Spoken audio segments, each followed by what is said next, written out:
Hello, and welcome to the dev stream. My goodness, Moon Sugar Cake, thank you very much for the raid. Starting today off with In Style. What kind of stream are we coming from? Let's see, do I know Moon Sugar Cake? Have I forgotten? Was it a development stream? Or a gaming stream? Oh man, thank you so much. Well, that doesn't get old hearing. We really appreciate that. Oh, hell yeah.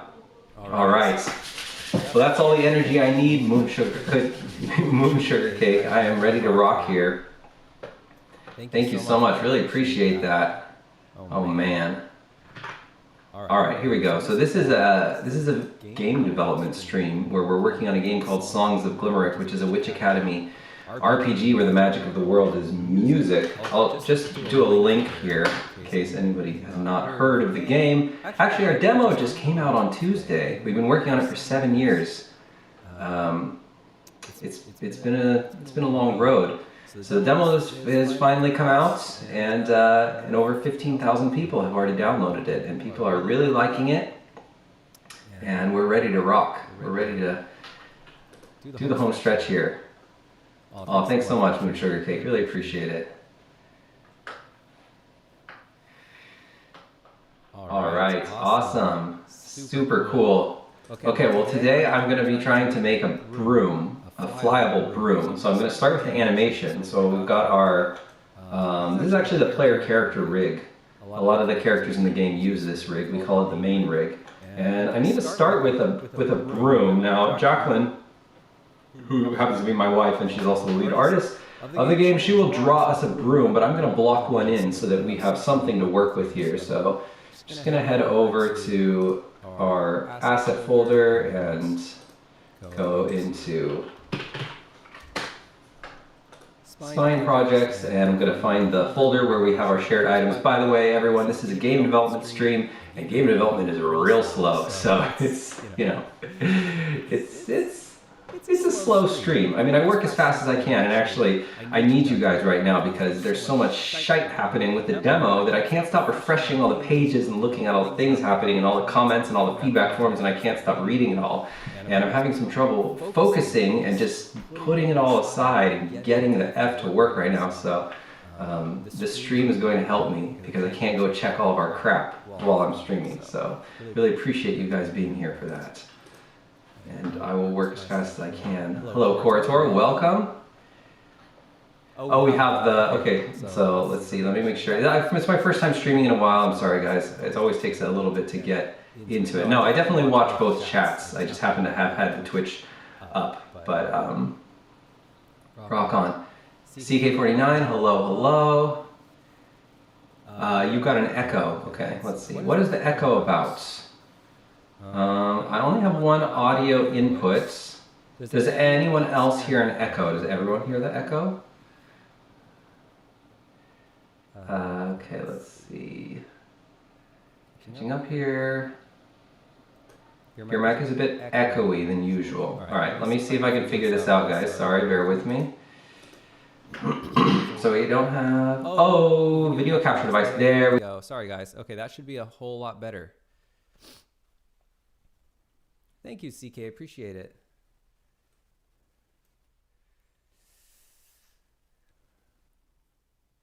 Yes, definitely. We're definitely feeling the pressure right now. It's kind of funny, actually, because the demo launch went so well.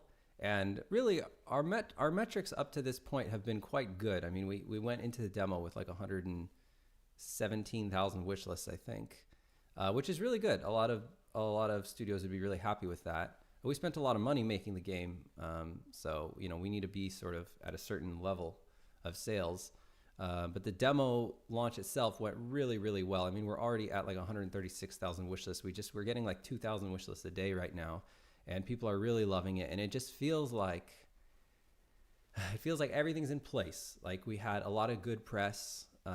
We had a lot of people covering the game, and it just seems to be blast off right now with the demo, and more people, the concurrent players are going up, which is unusual, and the wish lists are pouring in. Today might be our best day so far for wish list metrics. I don't even know where they're coming from at this point. I can't even track them. It might just be people are telling their friends or something. So it's all happening outside of the internet maybe. But it feels like everything's in place, and we just need to not fuck up the release, and we just need to finish it. We still have some content to get in, unfortunately. I would really love to be at content lock at this point, but we're not. We've got a couple quests and things to do.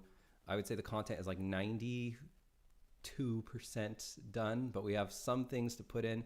And then, of course, we have to test the shit out of it and you know, do all the little bits and bobs, like make sure PlayStation controller works, and make sure, you know, all the localization works and all the text reads and all the fonts are right, and a million other things like that. So there's so much stuff to do, and there's so many ways that we could screw up our launch. So it's not our first time launching a game, so we have a little bit of experience, but it certainly feels like a tall order, and it's all made more stressful by the fact that my wife and I are having a baby in May. So it's like, oh my God. It's definitely, it's the hardest year of our lives, and it's going to be the hardest year of our lives, I think, forever. I hope it's the hardest year of our lives, at least in terms of work. Maybe we'll have a sadder year because this year is quite happy, but we're just working a lot. Okay, I've been gabbing nonstop. I've been talking your ears off. It's better now. Okay, audio is better. Good. A bit quiet. Oh, let me see if maybe I have a little compression I can add. Testing. Okay,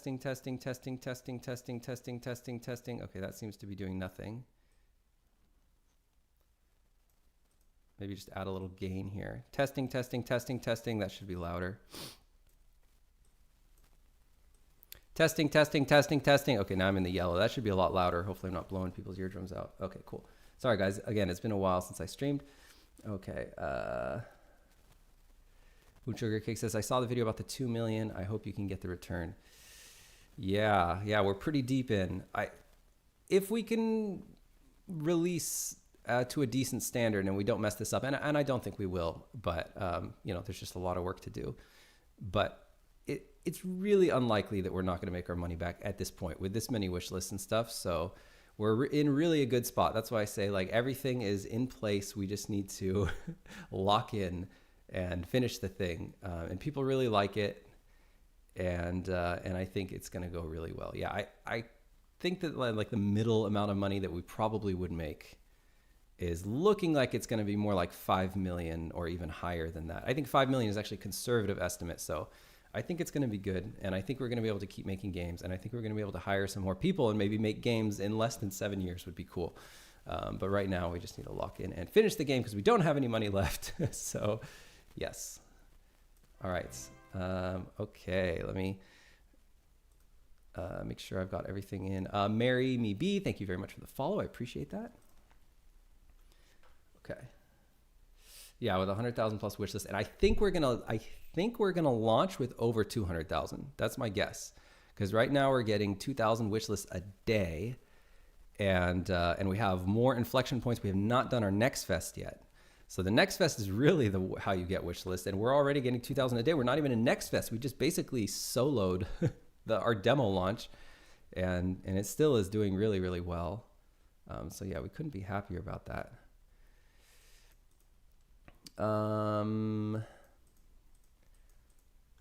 Okay.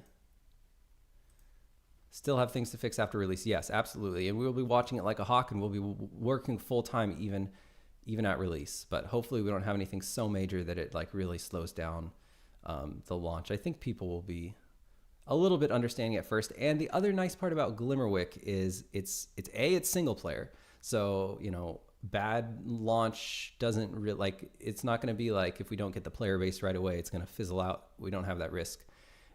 B, it saves every day, the game. So as long as we don't have a save corruption bug, which I don't think we will, I think we're being pretty good with our save data, and plus it raised iterative saves. So even if you did have a save corruption, you would still have lots of other saves from all the other days. So the worst thing that could ever happen to a player is that they would probably lose a day of progress, which is incredibly annoying, and we do not want that to happen.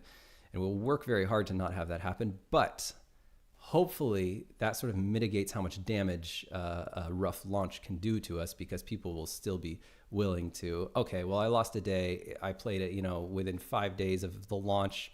They're fixing stuff. I'm seeing the updates coming out every few days. So hopefully they will forgive us, and everything will be okay. Barrett person says, if the game does well, do you see yourself coming back to it to add to it? More of it, it's done. Let's move on to the next thing.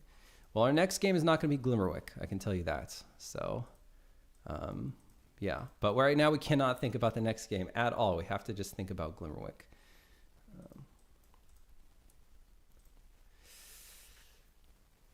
Yeah, for sure, for sure. Okay, so.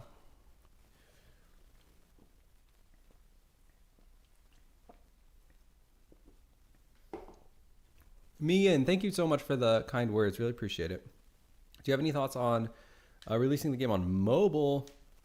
No, we're never going to release it on mobile. Mobile is a very different beast. Obviously, for the game itself has to be very different to work with touch. But more importantly, the mobile players are a completely different breed.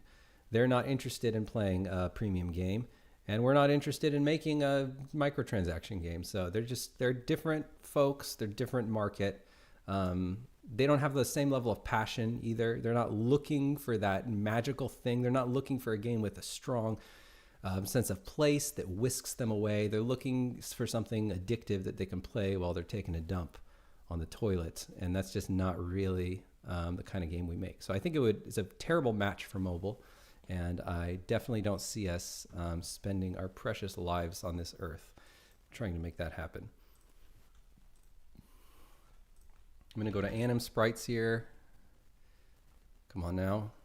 It's been so long since I've been in this folder, I forget where we even put things. I'll be right back. Sorry.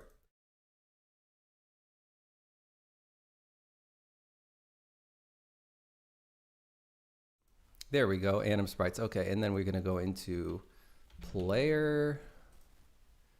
Okay, so we have one folder for each of the different sides of our player. I guess we'll start with the 3/4, and then I'm going to need a new. So I'm going to go into P for player, shared. It's a very deep directory structure, and this is where we have all the items.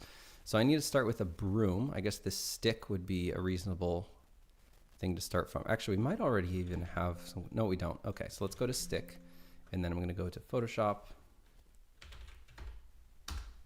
Okay, and we're going to first, we just need some kind of placeholder broom. It doesn't have to look great. Jacqueline's going to draw over it and make it awesome. But we want the actually the block-in is very important because we want the proportions to be right because we're going to have to animate it. So it has to be good proportions, good silhouette, or at least reasonably good silhouette and stuff. So we'll start there. Let's get that stick in.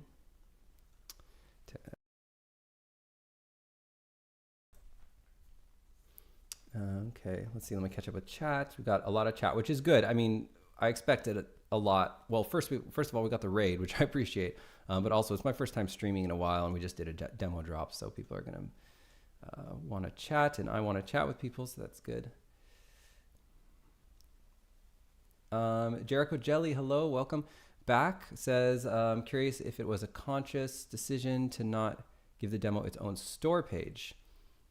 Yes, we didn't give it its own store page because first of all, I didn't want to manage a second store page and all the store copy and all the store localization and everything, different set of images and stuff.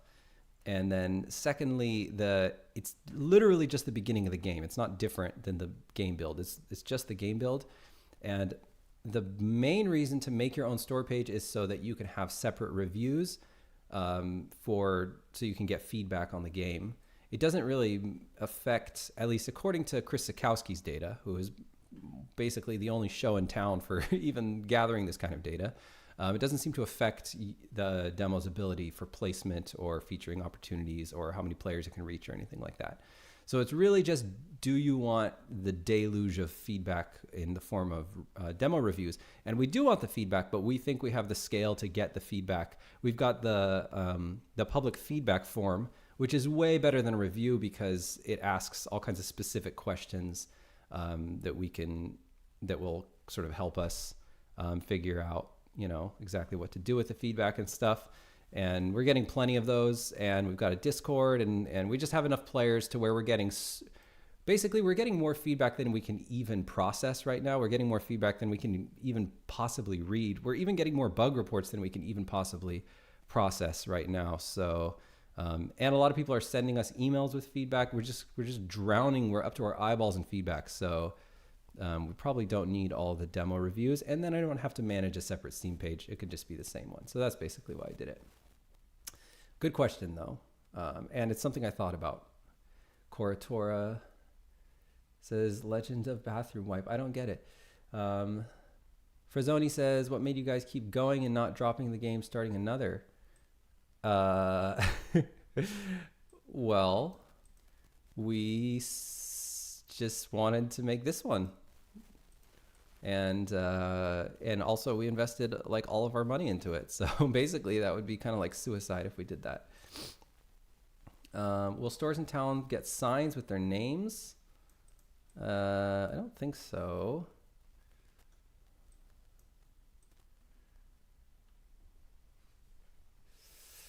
Yeah, so Koratora says, and then people being motivated to send the data. So for that one, we have a bug reporter, and on eShade we had a bug reporter that just, you click a button and off it goes. It goes straight to us. And we specifically did not do that for this one. We make you email it, which is pretty inconvenient for people. And some people have even complained about it. They're like, it'd be you'd get way more feedback, or you get way more bug reports if you made it, built in. So I didn't have to attach this email. But let me tell you, it has been amazing because all of our bug reports are super high quality now. We don't have garbage. We don't have mean things. People would just use the bug reporter and be like, fuck this piece of shit. You guys suck. It would, like, literally so many, there's a lot of evil people in the world, and we'd have to read that crap. We'd get like 50 things in a day, and we'd get all sorts of nonsense garbage reports because it was so easy to report a bug. Someone could just type like get good in it and send it off. And it's just like, great. Now we have to wade through that. But we have not gotten a single bad bug report now that we have forced people to go and attach a thing to an email and send it. And we're getting plenty. We're getting, again, more reports than we can possibly process. So it seems to have worked very well. I highly recommend it if you have a game that has the scale. I highly recommend making people attach their bug reports because it really weeds out a lot of the filth that you normally have to wade through.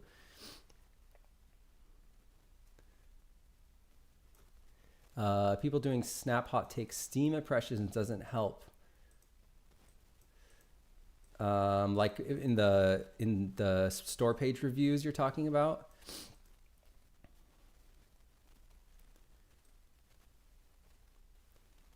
Let's see. Oh, Cyber asks if the demo launch was successful. Extremely successful. Really, really successful. Didn't necessarily like burst outside of our expectations. We had a range of expectations. And it was definitely on the high end. We have, I think we're over 20,000 wish lists up. Yeah, 116. Yeah, we're up 20,000 wish lists since we launched our demo, which is insane. We're getting like 2,000 wish lists a day right now. And people are frankly losing their minds over the game. Like, we have not seen this level of passion ever. eShade wasn't like this. We have a demo feedback form where about 30% of everyone who sends us a feedback form is giving us a 10 out of 10, straight up. Just, I ask, 1 through 10, how would you rate the game? They're telling us 10, which is completely bananas. Our median rating right now is 9. So that means over half of people are giving it a 9 or a 10. And people are saying just the nicest things ever, and they're really smitten with the game. We've got a lot of things that people want to see worked on as well, of course, and we're going to do our best here. But overall, it's been fantastic. Yeah, I love Chris Z. I love Chris Sikowski. Good stuff for sure. Okay, catching up. I'm almost caught up here. Hey, Nani, hello, welcome. How many people have played the demo? 15,000 people have downloaded the demo, and I think 7,000 people have actually launched it at least once. But it's only been 4 days, so it's possible. A lot of people downloaded it, and the weekend just started, so possibly they're going to play it. But also, a lot of people download stuff and don't play it. But anyhow, 7,000 people is the answer to how many people have actually launched the demo. Oh, Jericho Jelly says, they're thinking about if you see a demo with good reviews, you're more likely to try it out, wishlisted. I can see that. Yeah, I can see that. Fortunately, I think that our Steam page, people see the trailer and stuff. If they want it, if this is something they want, I mean, it's not like it's not like there's a lot of games like this, and certainly not a lot of games doing it at the sort of production value that we did it at. So I think there's enough there to sort of get people past that initial hump. At least it seems to be. It's doing really well, and maybe it would be doing better with its own page. I'm not sure. Corator, thank you so much for the follow. I really appreciate that.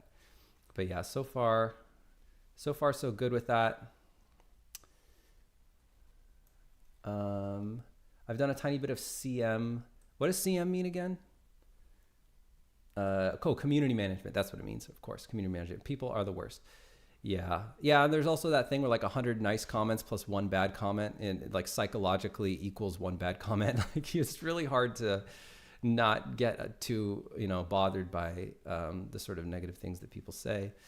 So, will the soundtrack be released at launch? Yes, it will. Of course, it's going to be a banger. I hope it wins awards. I hope the game makes enough money that that the soundtrack gets its flowers, because it should. In my opinion, it's one of the best soundtracks ever made.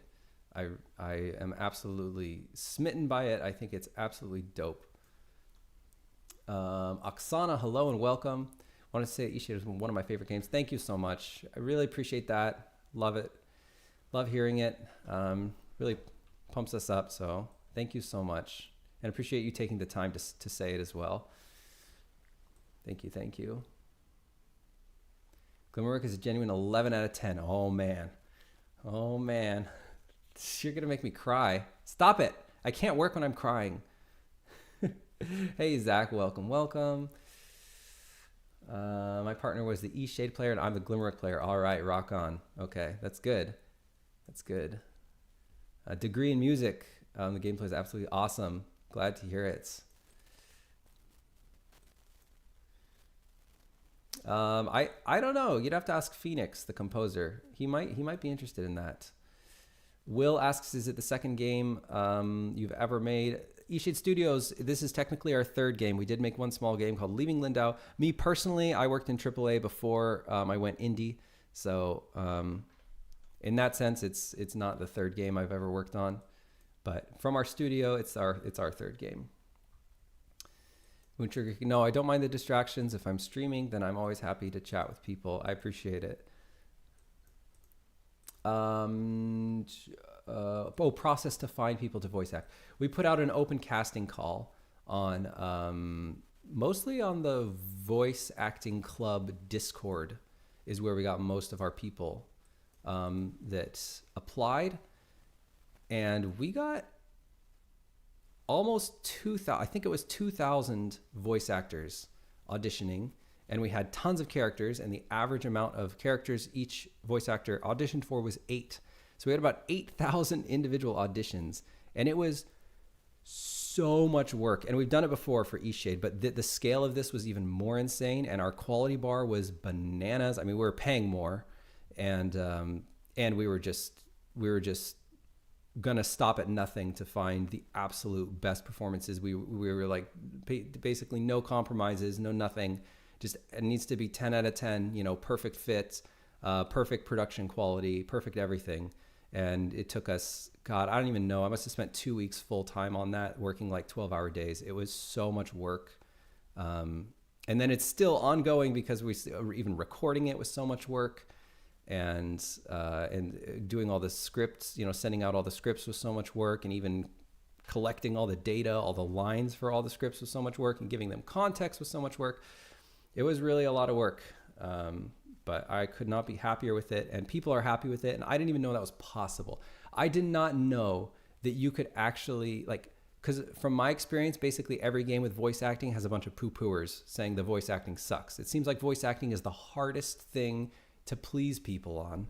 And everything that I've looked at, you can literally type in, Baldur's Gate 3 voice acting sucks. You can type that into Google and you'll get tons of threads of people saying, how could they have done such a shitty job on voice acting? They had so much money. Like, these people, their ears are different, and they heard something completely different than what I heard, because to me, Baldur's Gate 3 is like, how could you say the voice acting is bad on that game? They did everything they could, and it was so good. But I thought it was impossible to please people, but so far, we have not had a single person say that our voice acting isn't good. And I am freaking over the moon about it. It's like, I'm so happy about it. So yeah. And I think and I thought it was really good too. So I'm really happy with that.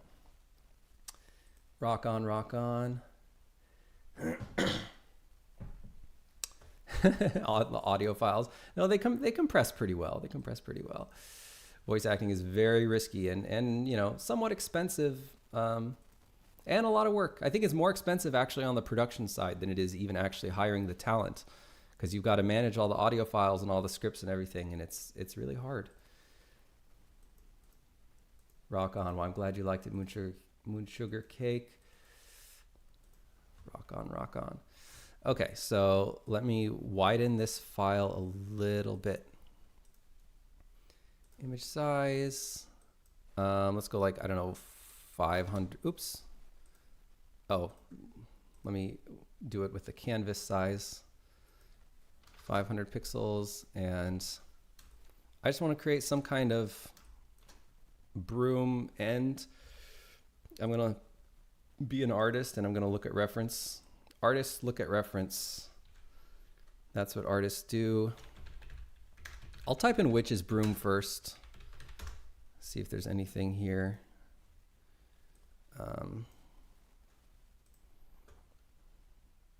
Okay, so it's just kind of the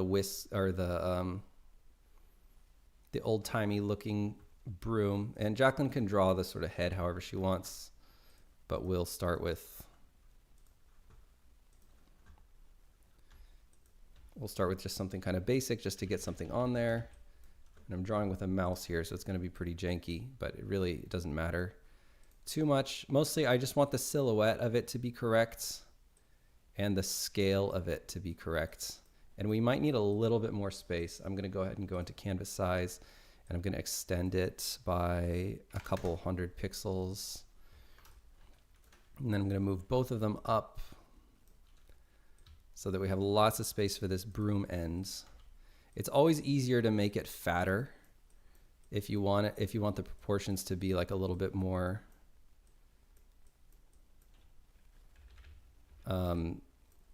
chunkier, but it's really hard to make it skinnier. So I'm just going to make sure to basically make this thing really long and skinny and lots of space. And if we want to shorten it up and stub it up, it should be easy to do that. So just a few of them here. And I'll just maybe grab that color and just darken it a little. And I'm not the artist. I am an artist and I do a lot of stuff that is qualified as art on this game, but I'm not the person who illustrates all the stuff. That's Jacqueline. So this is not what it's going to look like in game. Jacqueline's going to go over this. I just wanted to mostly to read like a Broom for now. And then maybe we'll get some kind of like something to tie it right here.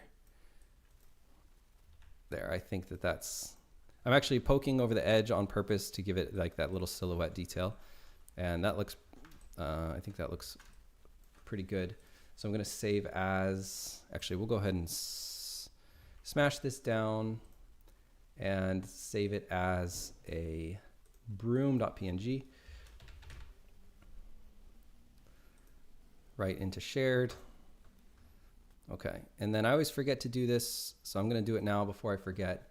I'm just going to go into that file in Spine projects, and it's in Anim Sprites, and it's in, should be in 3/4, should be in P, should be in shared, open, should be in Broom. There we go. And I just need to add this to version control.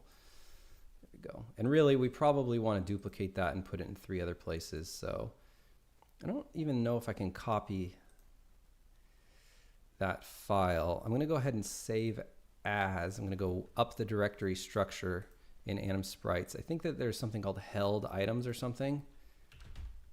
Held prop source files. And I'm going to save it as a PSD so that Jacqueline can more easily work on it. We'll call it broom.psd. And then we also have to duplicate this this texture 3 times. So I just want to make sure to have one official source file for this. Are you serious? You backed out of all the directories? That is kind of annoying. I'm going to copy the address from this other one. And then Anim Sprites, we've got one that's going to go into front. So I'm just going to type that in directly. and save, export, quick export as.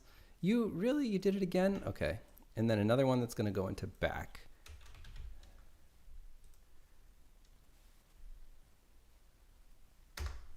Okay. And then save it as Broom. And let me just make sure it actually went into front, because I'm feeling like it, well, not very trustworthy here. So let's go to the version control and work up this thing. And we're going to go into front. We're going to go into P, shared, and then Broom. So it didn't go into front. I knew it, the bastard. Okay. Export as, quick export as PNG. Here we go. Oops. Backslash front. Okay. There we go. And now Broom. Okay. Just make sure to type in Broom here. Broom. Save. Okay, let me catch up here. If anything's going on over here.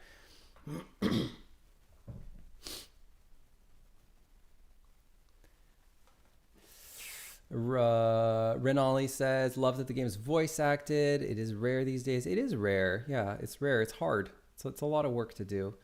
Will says, do you feel like your time in the industry improved your game sense? Super impressed by eShade. Those are all hard to pull off. Hey, thank you. I'm very flattered by that. My game sense in terms of what exactly? I know I feel like I've improved at many, many, many things. I feel like I've improved as an artist. I feel like I've improved as a designer. I know I've improved as a business person, and I've certainly improved as a producer and a head, studio director of video games. So I've improved in those ways for sure.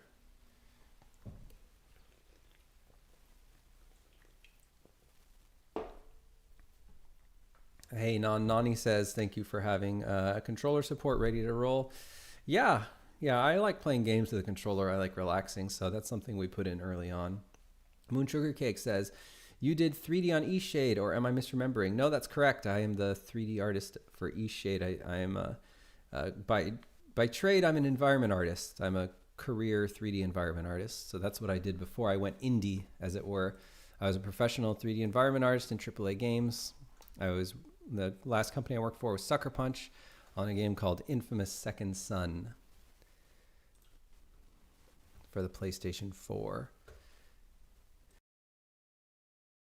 Before that, I worked on a game called Guild Wars 2, which I'm sure is a game that some of you may have heard of.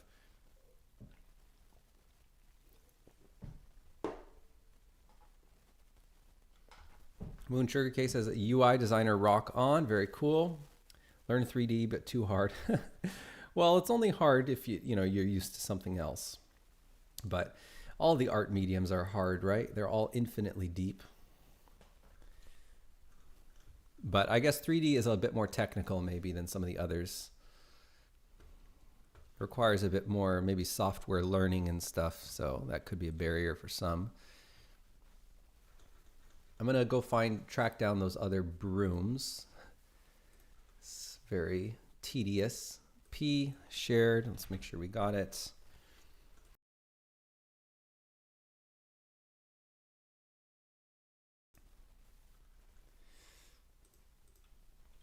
Broom, there it is, in you go. And then let's go get the one in back. Front, so back. P, shared, Broom, in you go. And then we also definitely want to get the Photoshop source file. So here we go, it's held prop source files, it's Broom, let's take that one in. Cool. All right, and now, if we go to spine, we should check out this spine file, which I don't think it is. Let's check out the main rig. So let's go to spine, projects, and let's go to main rig. It's just gonna be main rig, not main rig 2. Main rig update. And we should save this just so we have something to make sure the folder's writable.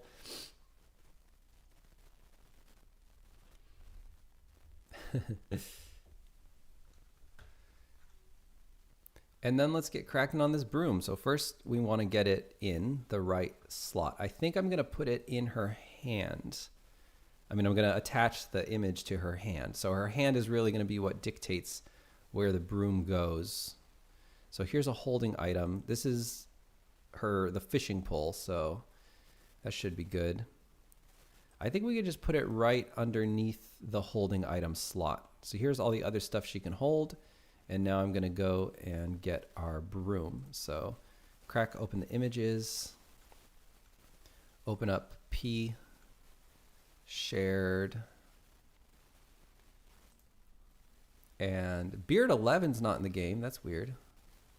Get this broom. So let's grab this broom and stick it in here. And into holding item slot. There we go. Okay, perfect. It's a little bit big. Is it big? The stick seems a little bit large. I'm maybe going to try like 0.9. And I'm thinking she'll actually be holding the front of it like this. We'll have to see. I think that seems about right. Okay, then we just want to deactivate it. Let's go into animate and let's start us off with an animation. I guess I can maybe just find the closest. Maybe that one, closest to riding a broom. So let's start with that one. Let's start with Neil. So we'll just call this like broom go. I don't know, broom fly. We'll call it broom. Actually, we'll call it broom idle, and then we'll do broom fly after that. So let's broom idle.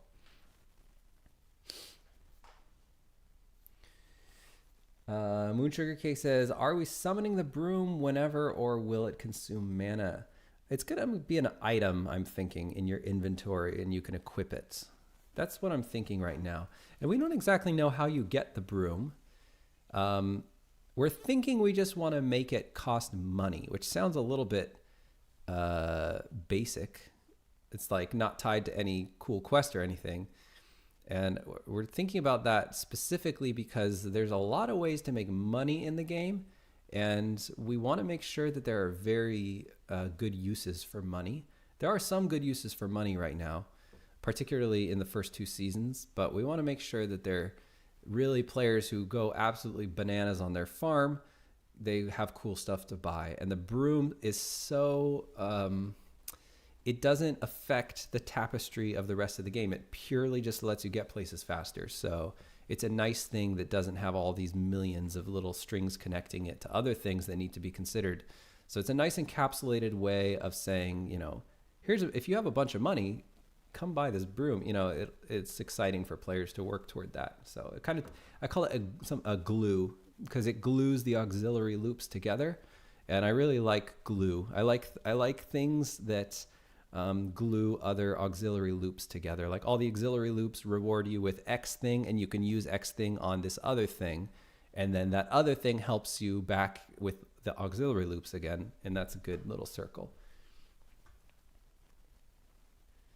Could be on practical practice. Yeah, that's where we were thinking, either that or some kind of mystical broom seller comes to town. Could be another thing, but some kind of money gate, basically. You just got to pay a bunch of money for it. Good incentive to make money. Absolutely. Wade Lady, hey, welcome. I saw some of your stream. Thank you so much for playing the Glimmerwick demo. I checked out the end, and I saw lots of people call it a 10 out of 10, and I had to, I had to make sure not to cry so that I could, keep working and stuff. All right. Thank you so much. Appreciate the kind words.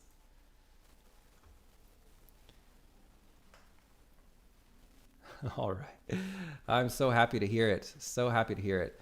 And I know you liked E-Shade as well. So, it's extra good. It's extra means a lot to us because you know, you like Eastshade, and we feel like Glimmerwick kind of has some kind of similar DNA, and we're just happy when someone else feels like that who also liked Eastshade. There are some people who like Eastshade who are really not into Glimmerwick. Not that they played it and tried it and didn't like it, but that they literally just have no interest in even trying Glimmerwick, just because of, you know, different art style. So, and that's totally fine. But we're very happy to hear that somebody feels that it has a similar soul. Okay, so I've got this Broom idle, and I want to go into the hand here and turn on that Broom. Here we go. So it seems to have been scaled to 0. There we go.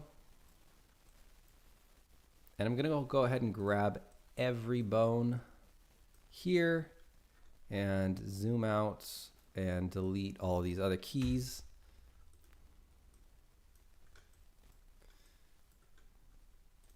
Just so we have the one key. And now that we're just working with the one key, I'm going to turn on the bone so I can see them.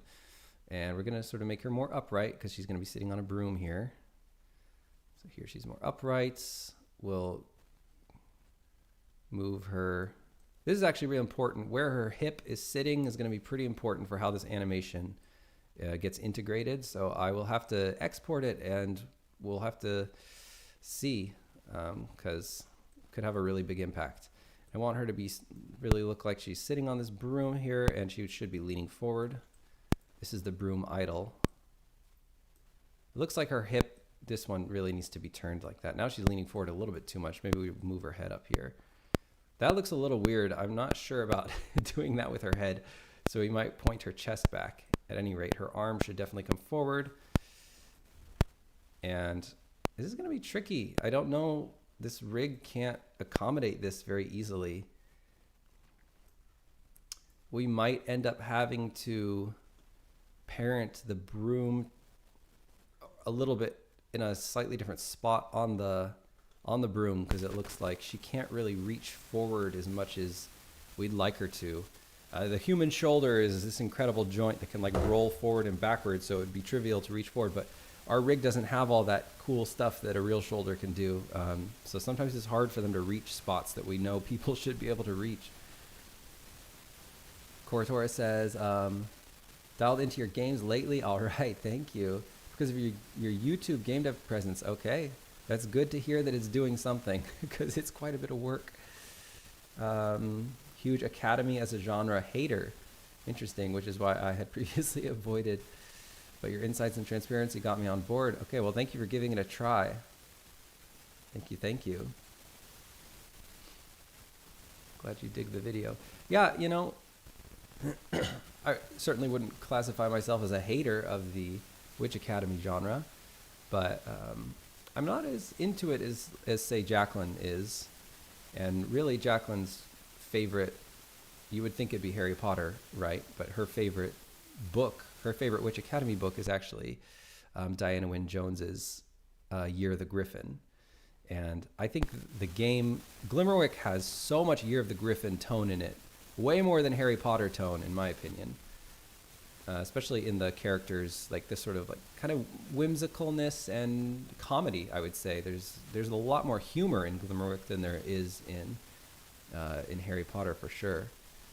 So definitely think that is most of the inspiration source. Of course, that's not as easy of a touch point as Harry Potter, so all the press and stuff are saying Harry Potter, which is fine. A lot of people like Harry Potter, so that's good.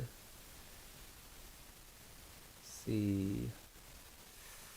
Ryan Bucci says, how come you all didn't make the demo its own page? You're actually the second person to ask that. And I didn't make it its own page because I didn't want to manage 2 Steam pages. And the main reason to make it its own page is for the extra feedback from the reviews.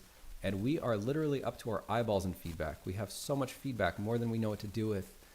We have the feedback form, the public feedback form that is in the forum for Songs of Glimmerwick that people can fill out. I also kind of liked the forum. I wanted people to be discussing the demo in the Glimmerwick forum, because it's not a separate game. That's literally just the beginning of the game. So it kind of made sense that everyone would start discussing the game, and all the feedback for the demo is really, this is kind of like early access for us. That's the way we're thinking of it. That's the way we're handling it. Like, we're iterating really hard. We've already pushed 3 patches since we dropped the demo, and we're taking people's feedback, especially the easy stuff that everyone's saying they want. We just do that right away, and we put that in there. So, so yeah, try to keep it all one thing, and it seems to be going all right for us.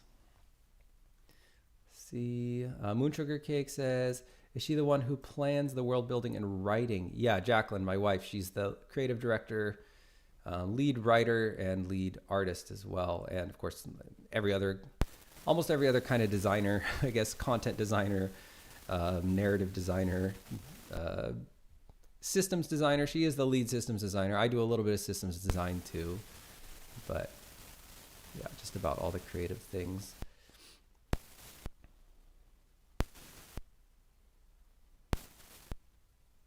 No, all good, Ryan. Thank you for your question.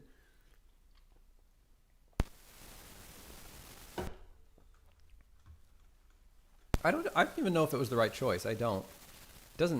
It's not obvious to me that it was a bad choice, but yeah, it seems okay so far. I'm just trying to get her arm. Do we have to detach her arm? That's a little scary. I don't really know what that's going to do to the other outfits. Probably nothing good would be my guess. This broom definitely should be flat, is what I'm thinking. Yeah, I think it'd be a little weird if it was pitched back like that, but let's see. Let's get the broom actually in the right. Dang, look at how far that arm can reach. This left arm can reach super far, but we're never going to get this right arm. Is this scaled? No, that's not scaled. That's not scaled. Is that one scaled? This one is scaled. Oh my gosh, you can even go further. That's crazy. Seems like this broom actually does need to be a little bit bigger, which is surprising. Okay, so let's grab the held item here. We're gonna make this work. I'm really excited to be working on the broom. I actually think the broom is an incredibly important part of the game because it changes the game so much, because you're able to move so much faster. We want players to get it not too far into the game, like probably halfway through the game. We want people to start being able to potentially purchase this. And it's gonna really speed up the second half of the game, which I think is good. It just condenses the second half while everyone is sort of closing out all their quests, especially in the final season, which is winter. Keeps the game moving, and we are not worried about padding this game, man. This game is 30 hours long, which is psycho. It's psycho, and it's terrifying. It's terrifying to have a 30-hour game, because that means it takes 30 hours to test your game. That means it takes 30 hours of money for someone else to test your game if you're paying them, and it is freaking terrifying. It's so scary to have a game this big, and it's so hard to test. I mean, obviously it was hard to build because it was so big, but it's also now it's this monster we've created that we have to deal with. So the draw order of this broom needs to be adjusted. So let me go find the draw order. Okay, so it's definitely above here. It's actually quite high in the draw order. Somewhere around here. Come on now. Holding item, there it is. All right, so let's just keep dropping it until it's correct. Okay, this is bad news. I don't know what we're gonna do about this. We're probably gonna have to split this into 2 halves, because that's where it needs to be, but it needs to be in front of the cloak. So what are we gonna do about that? Because the cloak is in a higher draw order. This cloak needs to be moved back behind the leg. So let's see if we can modify the draw order of the cloak. So that is correct. So there's the cloak. How much is it going to mess stuff up if we move this back behind the broom? It seems like it might work. That is the correct spot now, so we're in the correct spot. We're gonna have to scale this. Oops, I need to exit out of my email here. 1 second, folks.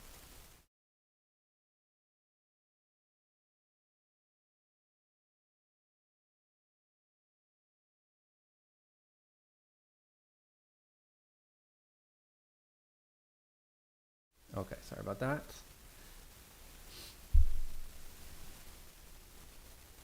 Moon Sugar Cake says, genuinely love everything about the magic system and the universe silencer setup. All right, her mind is on another level. That definitely true. I will tell her you said that. She will glow at the sound of that. I promise. That will make her day. Moon Sugar Cake says, many of us, me included, are gladly up for testing and trying to break things. We all need help with tests.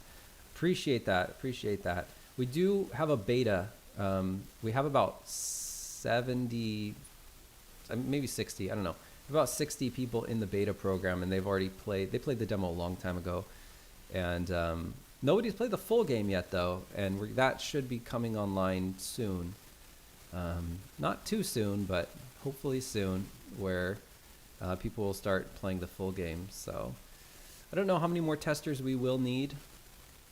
But we might need some more at one point. What we probably need is actually a professional quality assurance help, because it's one thing to have people play through the game. It's another thing to have people like hunt, not just try to break the game. That's easy enough, but specifically like, hey, this person had this one bug here. Here's the bug report. We don't know how to repro it. Can you try to repro it? That's work. That's not anything anyone should do for free. I mean, that's work right there. Somebody should be paid for that. So we're very uncomfortable asking people to do that for free. So we need a paid quality insurance so that they can sort of spearhead that for us, and maybe also the managing of the feedback and the bugs, like categorizing and prioritizing and keeping track of duplicates and putting them all together and stuff is so much work. So we might need someone for that. We don't have very much money, but we actually just had an eShade sale, and it's really funny. We had a daily deal on eShade. It's 75% off. By the way, if you haven't played eShade, you should check it out, because it is 75% off, which is our steepest discount ever. Did that work? Oh no, I did wishlist. That's for Glimmerwick. I don't actually know how to get eShade up here. Is this gonna work? Forgive me if it doesn't. Come on, Moobot, pull through. Nope. Okay, you're just gonna have to Google eShade yourself. If you wanna buy that game right now, it's really cheap. I think it's like $6 or $7 or something. The Glimmerwick demo, I had this mastermind plan to schedule our daily deal with Valve, which is very precious, and you don't get too many of those. So, you know, you get like less than one of those a year at our scale. If you're a bigger game, you might get more, but at our case, they're very precious. Our last one was years ago. And so I wanted to schedule it right with the demo drop so that we get all this visibility, because you get front page placement if you're a daily deal. And all this visibility, all these people buying eShade would see our developer hub, and they would potentially see in our store page, I put a link for our new game that our demo is available. And I was thinking that would kind of have a synergistic effect with our demo drop. What's funny is I think what happened is the other way. I think people found Glimmerwick. I mean, we just had insane traffic to the Glimmerwick page. We had so much coverage, big coverage, PC Gamer, IGN, front page of IGN, 4Gamer, and a bunch of others I can't even remember right now, covered the game. And it's actually, I was seeing a bunch of people right now buying eShade because they've never heard of us before, and they saw Glimmerwick and they played the demo and they loved it. And then they're hearing about eShade, that it's kind of like has a similar soul. And they're like, all right, this one looks really different and kind of weird, but I guess it's only $7, so let me try it out. And then they're liking that one. So it's funny. Things don't really work out the way that you think that they will, but it does seem to have been a very good plan to do them both at the same time. So anyway, all this to say that we're making more money on eShade right now than we expected. So hopefully that will help us with the final leg of our development. I really need to shut up because I'm talking a lot. Let me catch up with chat. Okay, let's see. Corator says matter of ethics at some point. Real QA is real drag, and you're suddenly not paying people that need to be paid. Yeah, for sure, absolutely. I'm really uncomfortable. I never want anyone to really work on the game unless they're being paid. If they're just testing the game for fun, like because they really want to play the game anyway, and I'm giving them a free copy of the game essentially, and they just want to play through it, and it's already pretty stable, and they're mostly having fun, and they've reported some bugs, I'm all right with that. Plus, there's no way we can pay the amount of people that we need to test, and pretty much every company uses this, even big giant AAA companies. Even they're doing public or closed betas. So we'll do the closed beta. But yeah, when it comes to real QA, like boots on the ground, you're trying to repro specific bugs. That's QA, man, and that's a job, and that needs to be paid. And yeah, I'm uncomfortable with asking people to do that for free, for sure. Moon Sugar Cake, please tell her. She's amazing. She is amazing. I will absolutely tell her. Where do we sign up? So the link is, we're not actively pulling new testers right now, but I didn't try to advertise it because we didn't really need that many, but I'll post it in here. This tends to be a small enough place, but it's, let's see, there's some stuff in the form about the demo.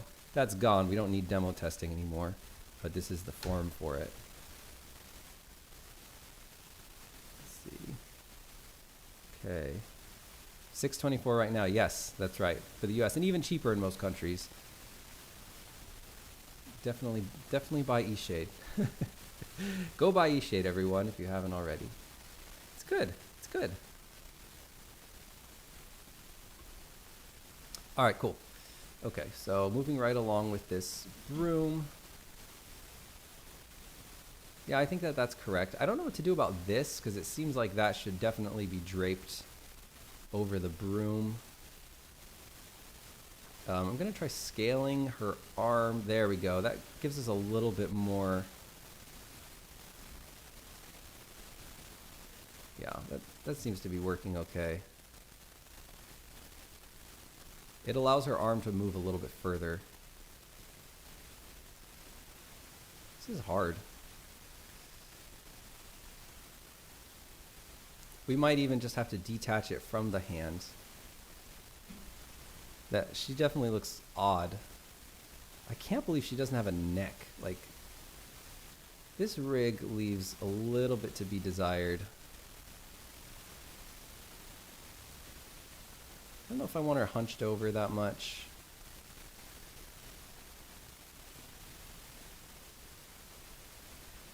And I definitely want the Broom to extend a little bit further out. So what I'm going to do is I'm going to take the Broom and just move it a little bit more forward, just a tiny bit, and then turn it off and go back to our animation. There we go.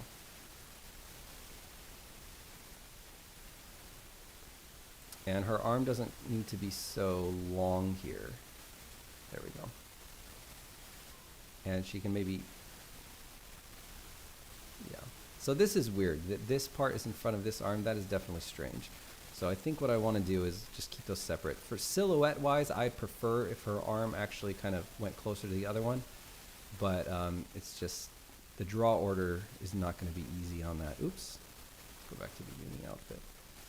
Looks like everything's correct there, so that looks really, it's a very bad pose. Let me see if I can go like, let's do Kiki's delivery service on a Broom. I just want to see her sort of, so her hands really are right between her legs there, right between her knees, and I think she's leaning forward too much.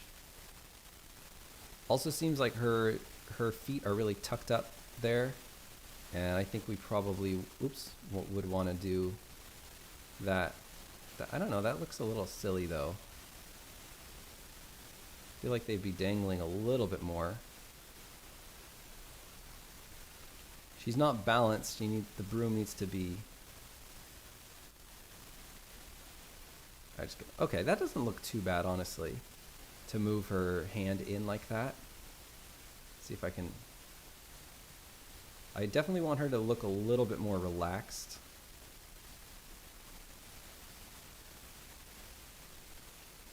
particularly because for this animation, she's idling. She's not actually flying. And now because she's idling, I want the coat to be just sort of draped right here.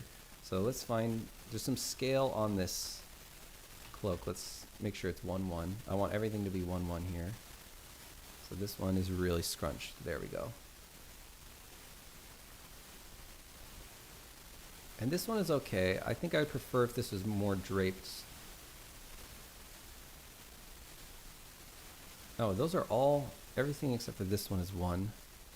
Oh, that's her hand. Let's undo that. Oops. So these are all 1. It's interesting that this side is so much shorter. So maybe we really do want to scrunch this one up just so that they look a little bit more balanced. Looks a little bit weird.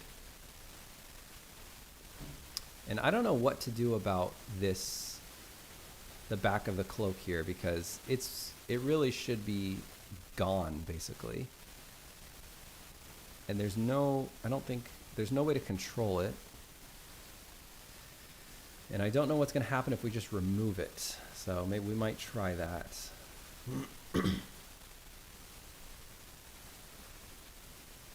Corator says you have insanely strong long-term metrics on eShade. Do you have any insight as to why that might be, potentially making a very unique experience with decent audience reach? I don't know. What makes you say we have strong long-term metrics? I mean, the sales have been pretty good. I don't have a lot of data comparing long-term sales curves.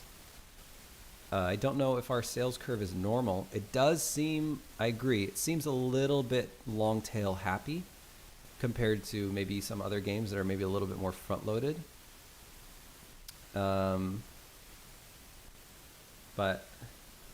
I don't know if it's super unusual because we had a pretty good launch for eShade too.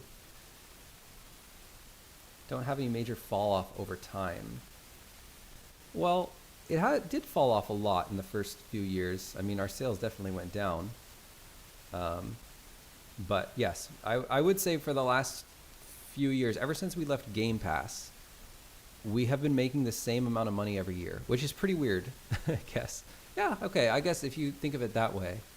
You're probably looking at like game stats or something, right? Or maybe game analytics or something. That is true. I don't really know. Yeah, this is just sort of our long-term fizzle here. I know my YouTube channel has been doing better and better. And that definitely has resulted in sales. Like the eShade post-mortem that I made, that YouTube video went properly viral. It went mainstream. Like 2 million views is crazy, especially for a video that is 100% focused on the story of your game. It's like it's very personal, and the click-through rate for that of people clicking on the game and wishlisting eShade, it's kind of weird to look at wishlist metrics after launch, but that video got us so many wishlists, like 50 to 100,000 wishlists, which again, you don't normally use wishlist metrics after you launch, but that is such an insane amount of wishlists. And every single sale after that video came out, I could tell our sales immediately got stronger, like our discount revenue. So people definitely wishlisted the game after seeing that video, and a bunch of people started buying it after that. So that could have maybe strengthened our long tail. Just that one video, man, just like a good YouTube video can change your sales curve when it's that targeted. I'm definitely not like a streamer or YouTuber or something. That can't change your sales curve. But I don't know, maybe if it's like someone really, really big, but yeah, I think that video livened it a little bit. Of course, the reason why that video is interesting to people is because of eShade too, so they're definitely kind of working together. Anyhow, I'm just talking nonsense here, so you can ignore me. I don't have any particularly strong opinions on why our sales curve looks the way it does.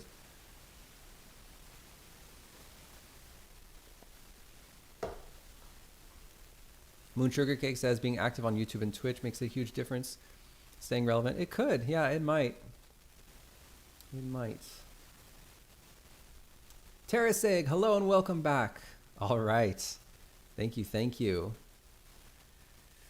2 million on long firm is proper good. Yeah, 2 million is crazy. And we'll never have a video like that ever. I just made the video that I dropped with the demo about our production budget and stuff. I thought that one maybe had a shot at like getting like 10% of what the other 2 million video did. When I thought of that video, I thought of the pitch for the video, and I thought of the thumbnail and everything. I thought that it potentially had some maybe chance for virality, but I also talked to some of my YouTuber buddies, and they didn't think that it had anywhere near the same appeal, and they were right. It didn't. So it's doing all right though. It's fine. I mean, it was worth the like 3 days I spent making that video anyway. And I just wanted to have something to go live with the demo drop. I wanted something meaty. I wanted something personal. Something to let the whole YouTube audience know that this is a really big moment for us. And it's kind of a weird video, and I like also that nobody really ever had made a video like that. I hadn't seen anyone do that. Like with eShade Postmortem actually was kind of the first of its kind too. Like there were a bunch of other devs that started making postmortem style videos for YouTube, which was cool to be sort of the first video of that trend. And this other one was kind of unique as well. It also pissed a lot of people off. Like a lot of people do not want to hear this stuff. It pissed people off for a lot of reasons. Some people posted the video in like various game dev subreddits on Reddit. I just saw it because I just searched it on Reddit to see if anyone was talking about it, and virtually everyone in game dev subreddits absolutely freaking loathes that video, and they loathe me, and they loathe the kinds of videos I make and stuff. It's a little confusing why. Some people were like, I don't care about how much you spent on the game. I just care about the game, sort of thing, which is like, okay, the video's not for you. It's for people who are interested in to know a little bit more about how the game was made. I don't know. It's like essentially a how it's made video, but it talks about production budget. I don't know. It's interesting to some people, not to others, but I guess it kind of rubbed people the wrong way. Also, people had problems with the way I calculated our production budget. People were really upset that I said 80,000 per head, which is like, what am I going to do? Am I going to just list out our exact salaries per person? And then furthermore, like we're a pass-through LLC. That's our company. We're not a corporation, so we don't actually have a salary. But you better believe that we're spending money living off of, for working on this game for 7 years, both Jacqueline and myself. This is our full-time job. So like whether you want to cite the actual amount you spent, which is roughly what I put there. I know it probably sounds like a lot to people, but we live near Seattle, Washington, which is one of the most expensive places on earth to live, and now we have a baby and stuff. But yeah, I mean that's 1.85 million is roughly the actual dollar amount that we have spent making this game. And some people were like, yeah, that's just your time. If you're, including time, then lots of games cost millions of dollars. It's like, well, if you're not including time, then you're an idiot because time's money. It's crazy. Let me go see that. That's a sound I don't hear very often. Let me pop over to that over here on the Twitch. Very Dungeon Much Dragon. Thank you very much for the sub. I really appreciate that. Thank you. Very kind of you. Rock on. And thanks for the follow as well. Koratora. Oh no, okay, I did thank you for the follow, I remember, yes. Rock on, let me catch up with chat real quick. Moon Sugar Cake says, people appreciate the transparency. Yes, many people did, which is good. And it's a personal video. I mean, you do a personal video, people are gonna, you put yourself out there, people are gonna criticize you. And I know that. And I hate that's part of why I hate doing it, but it works for us, so that's why I do it anyway. Venturar, thank you for playing the demo, and thank you so much for the kind words. So glad you like it. Rock on. Reddit doesn't ever have anything positive to say about anything. Especially game dev Reddit. The game devs of Reddit freaking hate professional game devs. Like, they are so just annoyed at, it seems like anybody who works as a professional game dev, they're particularly annoyed by any successful indie dev, and it seems really it just seems hard to say that it's just jealousy, even though that's kind of the obvious answer that people would think of. It just feels a little too cynical to just say, well, they're all just jealous. I mean, that's insane. There can't be that many, you know, petty people. I know there are a lot of decent people on Reddit, so it seems crazy to say that. Ray Castley, hello. Game Dev and love your stuff. I appreciate hearing that. Appreciate it very much. Right. Yeah. Yeah. I mean, and you're like, time is money. If you're spending full time on something, you should price it. Now, what you price it is obviously up for debate. And if you're not a corporation, then you don't have an exact salary. You didn't. So you're just, you know, whatever you want to say is your living costs. You could do your actual living costs if you want, or you could do opportunity cost of a realistic estimate of what you think you'd make. Of course, if you put that number at like, well, I think I'd make $600,000 a year, so that's, I'm going to call that my opportunity cost, and I'm going to say that my game cost, you know, $7 million to make. Well, okay, that's kind of stupid, and obviously, you know, your production budget is pretty inaccurate. But 80,000 a year is pretty. I mean, I was making more than that when I left AAA, and that was in like 2012 or something. So it's a little bit stupid to think that our annual head cost is lower than that is just completely insane. 80,000 is an extremely conservative estimate of our head cost. And it happens to be pretty close to how much we actually spent. But anyway. Jealous because they want to make games and they waste their day hating on people online. I mean, my problem is I'm not cynical enough to think that they're all so low. Like, if I just said, yeah, well, any haters just, you know, they're just losers, basically. It's tempting to say that, and it might be true, but part of me just can't accept that. I just can't help but feel like there have to be some normal people who are decent people, who are, you know, reasonable non-losers, and they just freaking hate me. And I'm sensitive. So anyway, enough of that. Could be envy. It could be. Missed something spicy while swapping over laundry, Corridor says. I'm just talking about how some people really didn't like my latest YouTube video about our production budget, particularly on Reddit, because we had a couple people post the video on Reddit. Yeah, full voice acting is something we think we're good at. I mean, we're not voice actors, but we think we're good at doing everything to make full voice acting happen, like the casting and the data backend and all that stuff. And it was something we did on eShade, and I thought we did a good job on it, so I thought we could really knock it out of the park with this one. And I think we did, basically. I think the game is so much cooler for it. Once we put a voice on a character on eShade, actually the first one was me, I voice acted, just to see how it would feel. And it was like the character came to life before our eyes. And from that point, we were just hooked.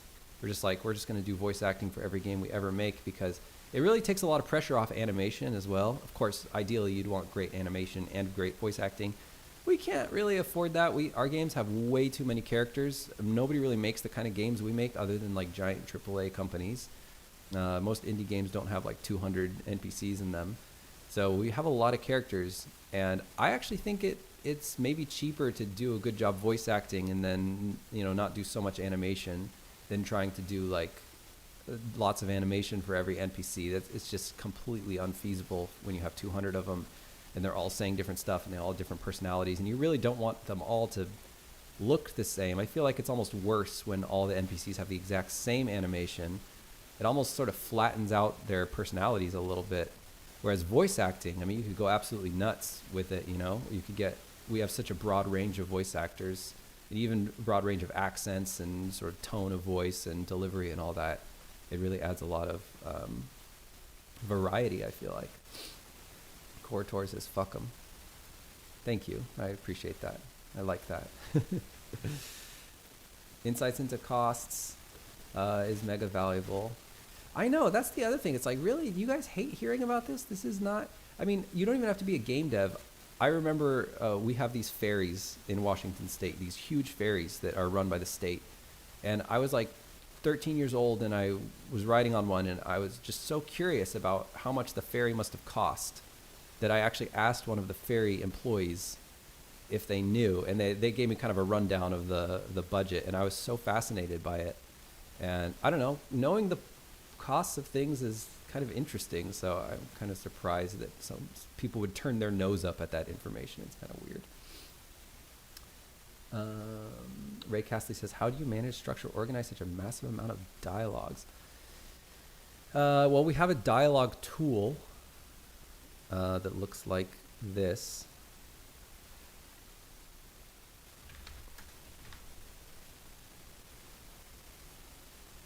So we have a bunch of these conversations, and we have nested conversations. Like each black node is another conversation inside of a conversation, and that effort went really well. We're really good at working with the dialogue data, and all the conversations have different little flags and callbacks and stuff that we can use. It's a really good system.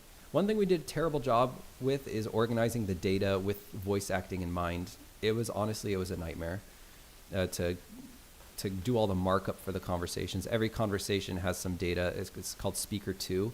Speaker 2 is the ID that it uses to send all that dialogue to one text file that organizes it like a script.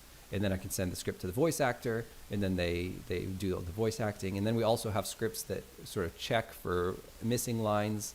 And then we have to do pickups where we send another script of all the lines that we're missing, or a line that needs to be changed. Oh my God, that one is really a nightmare, because if we change a dialogue node, every single node has a unique ID. We need to update that line, and we need to make sure the voice actor re-records it, and we need to make sure that our 7 languages retranslate the line, because now if we change the line, then the localization is going to be out of sync, so they need to change the line too.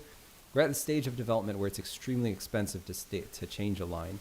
But yeah, it's really hard. There's a lot of ways to do it, but it's really, we know a lot more now. I feel like next game is going to be perfect. But I also felt like that after East Shade, so we're just getting better and better at it. But it sucks. Yeah, it's a lot of work. From a design writing perspective, honestly, the game is sort of our Jacqueline has a lot of lore text and things, but then once we write a conversation, it's in the game. And we just keep adding and adding to it. My viewers all love Davin. Yeah. Yeah, he's funny. The guy talking to the crystal ball. I'm so glad to hear that. Also concerned about the tree guy carving. Oh, boy. Not enough emojis. Oh, my God. Yeah, it's a lot of work, but it also makes our game stand apart because of how much work it is, because of how much it sucks. But it's okay. We like to work. So she's looking. Her posture is a little bit better. I still feel like I want to make it a little longer in the front. It just doesn't feel balanced. I think that she's sitting correctly, like the back is okay. But I think I want to make the broom a little bit bigger. So her hand is actually scaled down, which is... Oh, right, because we did that scaling on it. So let's go to the holding items. It's 0.9. Let's just go ahead and go 1. So that's going to make the broom a lot bigger. I think that the stick should be skinnier. The resolution's holding up, so that's good. And it should be a little bit more pushed to the front. So let's go ahead and get that done. So go into the broom and push it a little bit more to the front. And then turn it off. There, now she kind of looks balanced. And that's her idle. Oh yeah, and I was really wondering what to do about the draping, because how's the broom working? It should be going under her cloak, and I just don't know what to do about that. If we're gonna swap it out or just remove it entirely. Let's go find that cloak back. I don't even know where it would be. It's not in the leg. Let's go up. Leg back. So it's going to be some attached to the hip. I think cloak back probably. Let's see. No, that's not it. It's not cloak back. Let's undo that. I think it made a key. Yeah, let's undo that. Skirt under. It's not skirt under either. Where the heck is this thing? Is it even in the skirt?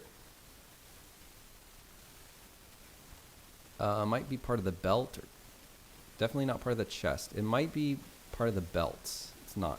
Belt over, no. Torso, no. Definitely not part of the chest. So, pant leg. So this is all about the leg. So let's collapse that. Here's the stomach. This is very peculiar. I don't know where this, where that thing is. Just gotta find it. Because I just want to turn it off and see how that looks.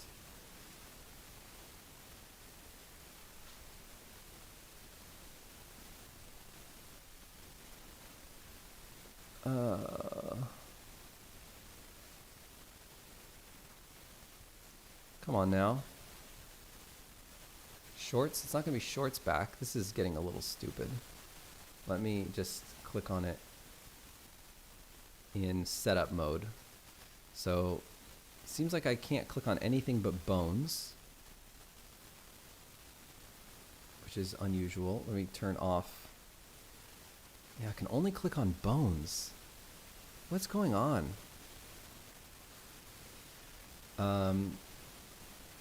Something about cloak. Let's search for cloak.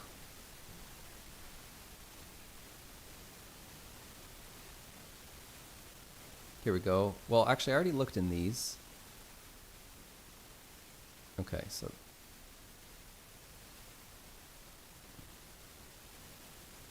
here's the skirt. Skirt under. You would really think it'd be skirt under, but it's not. And it's not skirt back. So where is it? So where? I wish I could select sprite or images, but I can't. Images maybe? No, I can't select them. I don't know even how to find this. Oh my god, this is so crazy. It's embarrassing, really. Just trying to I don't know how to click on these images.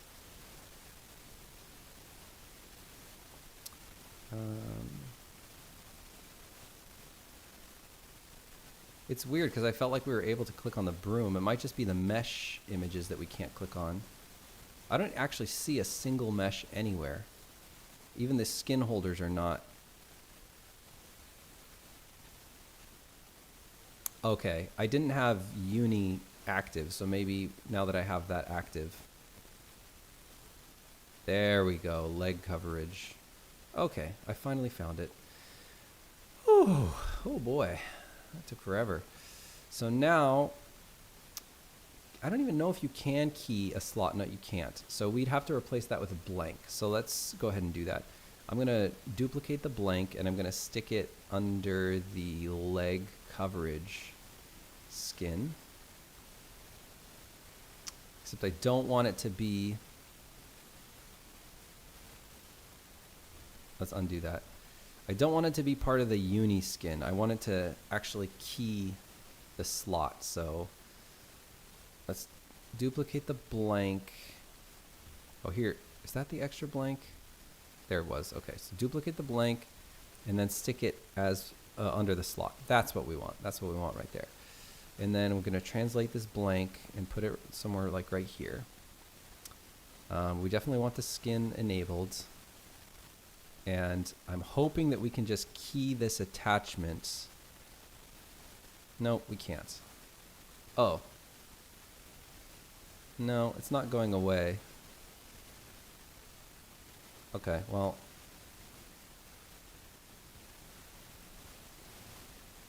What do we do about this? Because clearly the blank is not working. We're not keying the attachment. Doesn't go away, so that clearly doesn't work. So let's just undo that so we don't have a key for God knows what there.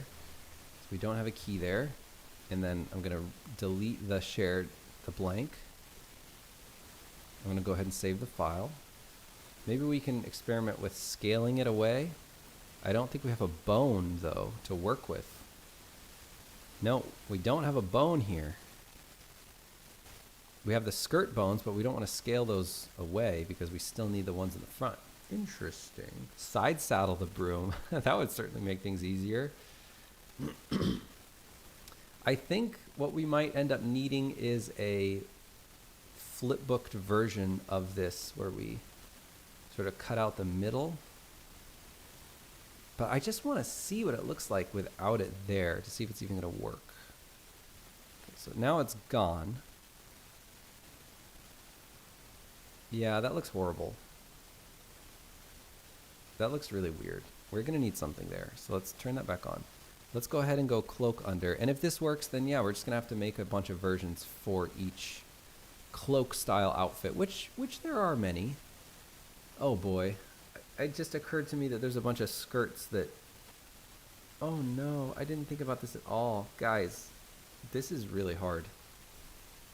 This one is easy compared to some of these. Like, what are we going to do about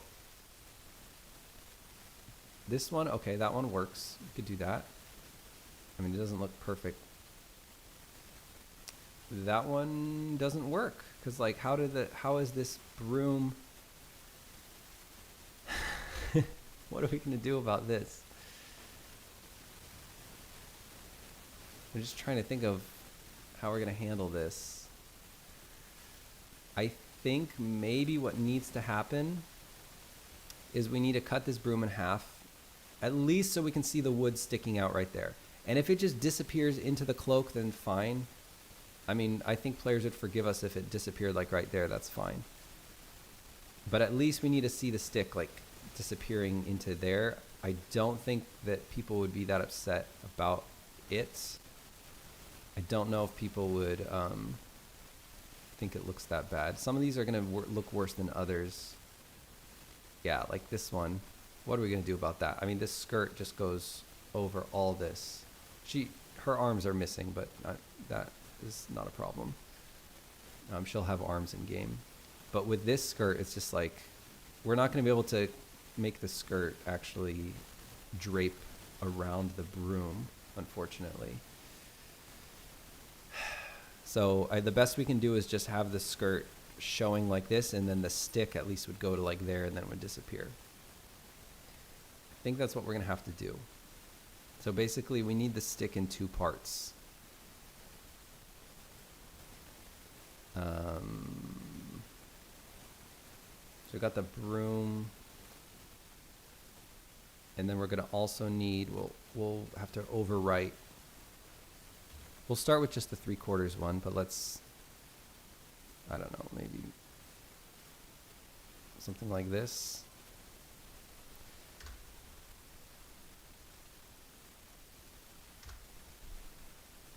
I'll make a nice little round part, and then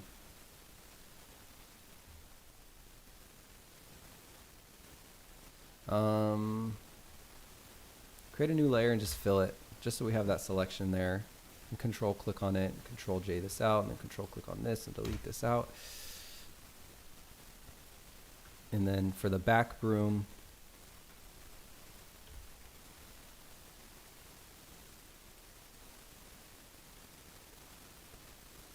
I'll just fill in a little bit more of the brown.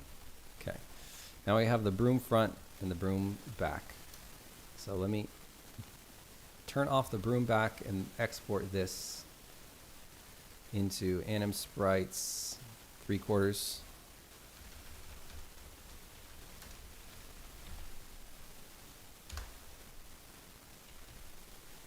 Broom. Save. Okay.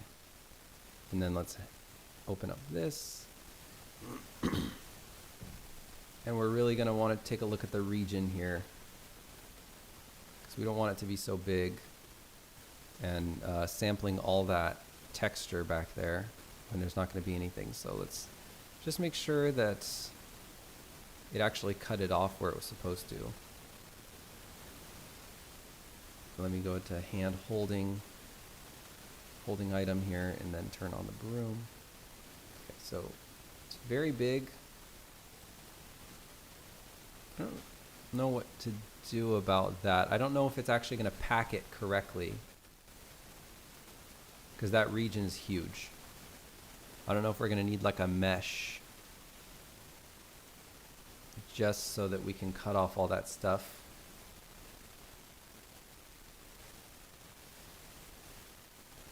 I guess we could make it a mesh.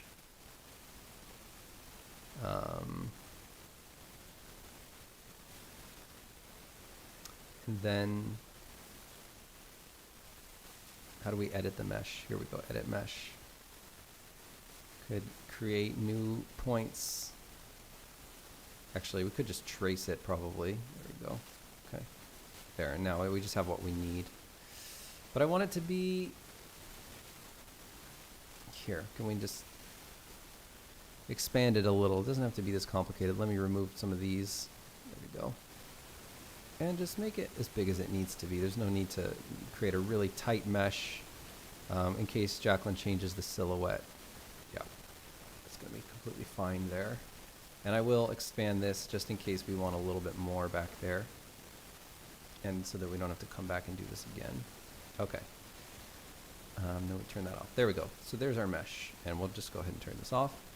And then here we go. And now we can take this and change the draw order. So I'm going to go find this in the draw order. Let's see.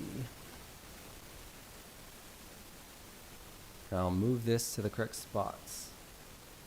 Let's see. The release date just got pushed back due to cloaks. Yeah. Standing on the broom like a skateboard.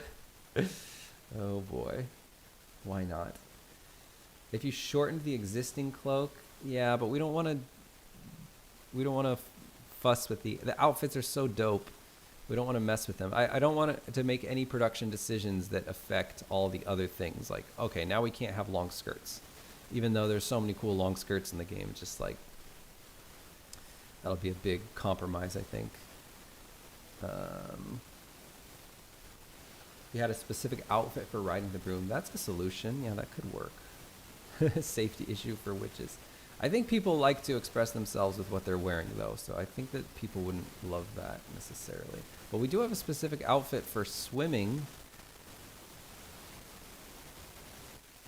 Andy BBJ says, could you clarify when it will be possible to pre-order? We're not going to do pre-orders. We're not big enough for that sort of stuff. But we haven't announced a release date yet. But I appreciate you asking about that. So let me find the broom. And I wonder if I should get rid of this draw order keyframe. I'll get rid of all draw order keyframes here. There we go. And now we're just leaving it in the natural spot. Let me turn on the broom. For some reason, she's kind of holding it in a different place now. Let me just move it up there. Push it back a little. Okay. And then we need the back as well. So I don't know what slot we're gonna put it in here. I don't actually think we have any slots that will work. I think we're gonna have to give a new slot entirely. And I guess it makes sense to put it under holding item. Although, I don't know, maybe I want to separate them.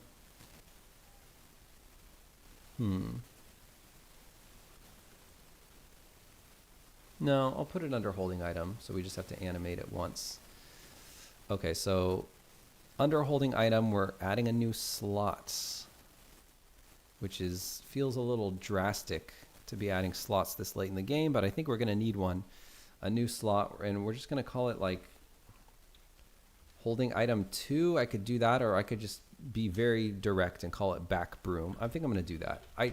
I hope we're not fussing with this where we have some second item slot that's useful down the road. In game dev, we're always thinking about, okay, down the road, will we will we need this other slot for anything else? Should I generalize it?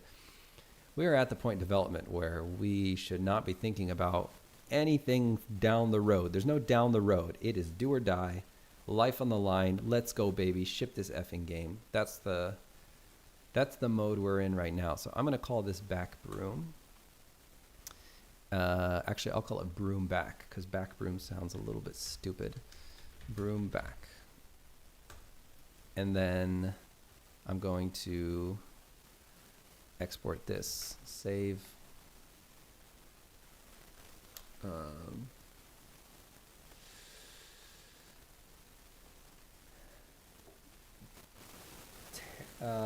Teresa says we're getting quite a bit of static.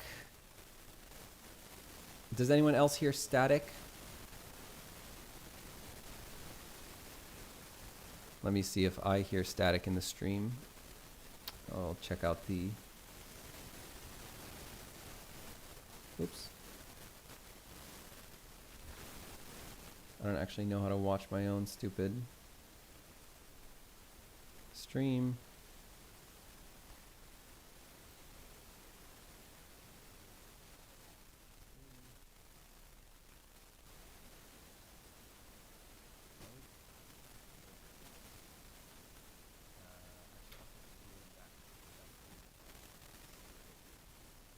Don't hear any static, but I only listen to a tiny bit. Oh, there's some gain noise. What is gain noise? Like clipping? Why is my audio so crap?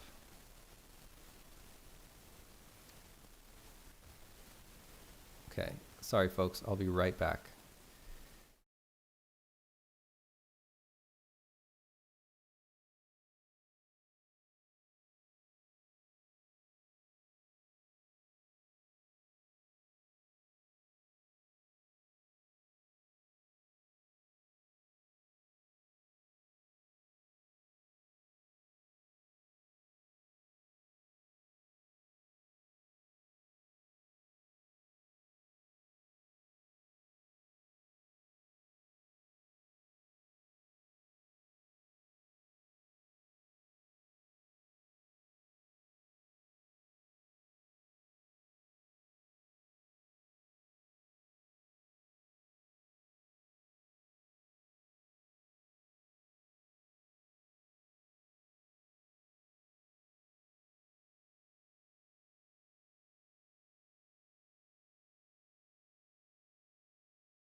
Man, garbage audio, huh? Okay, so yeah, it looks like my mic, sometimes when I move around the cords, it changes things. Let me look at the filters for the audio inputs.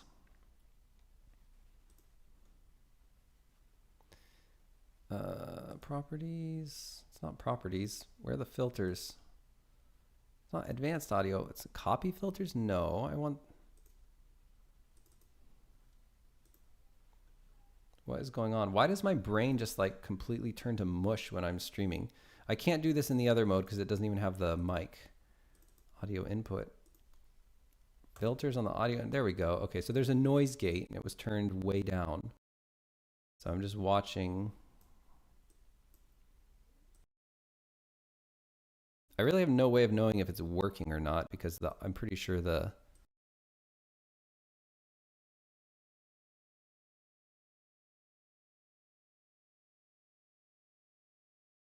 I can't tell. It looks like I'm getting like negative 60 or whatever.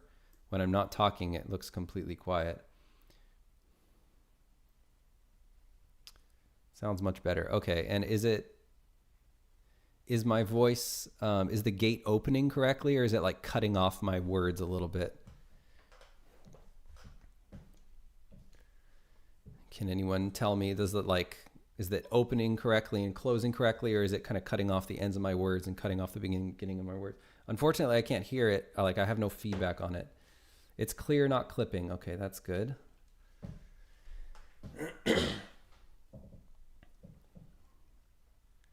Okay, I hope that that's okay. Crystal clear. All right, cool. Thanks, guys. Thanks for letting me know. Sorry about that. Sorry for everyone had to hear my stupid stream with all that fuzz in it.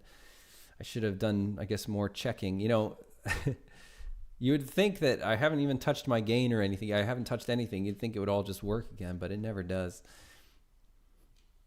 Okay. Thank you. Thank you. First principles story is inspiring. Thank you. Appreciate that. Gives me hope to try. All right. Rock on. Well, good luck in all of your endeavors. I'm going to export this as Broom back. And then go over to our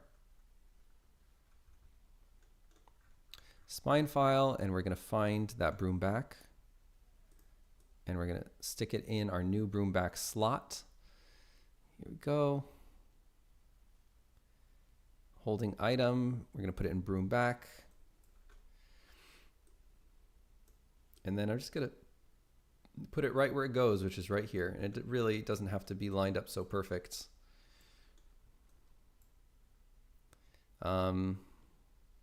Yeah. And then I'm going to turn off the slot, or I'll turn off the attachment.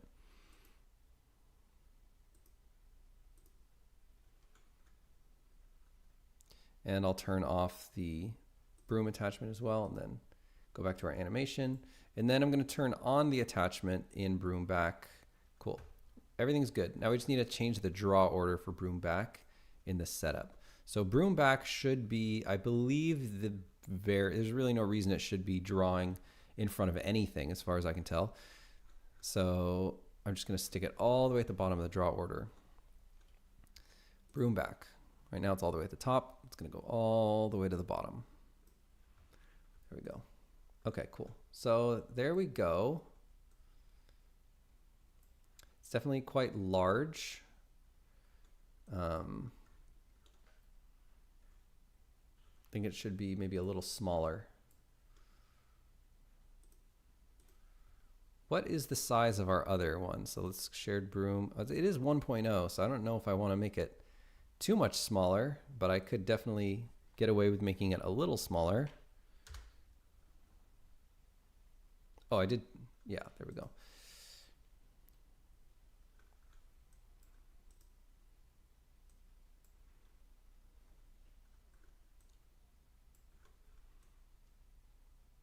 Yeah, it's just really extending out pretty far behind her. So she is really far towards the back of the broom. Maybe that's cooler. Maybe we want to be more towards the back of the broom instead of the front of the broom. Let's try that. Oh my gosh. So now, but we just have to get this right once and then we'll be good to go. But all of this, let's get a little bit more here. So there's the cutoff. We'll get a little bit more.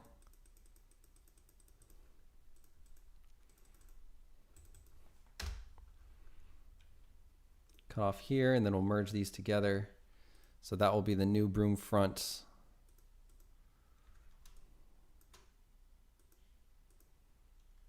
How much is this? This is a lot. Okay, so we'll delete this off the broom back. There's a little bit of a cut here, but we don't really care too much. Just fill that in. Okay. So now that's probably going to be too much, honestly. I'm pretty sure it's going to be too much. I think I've gone a little too crazy with this. Let's be reasonable here.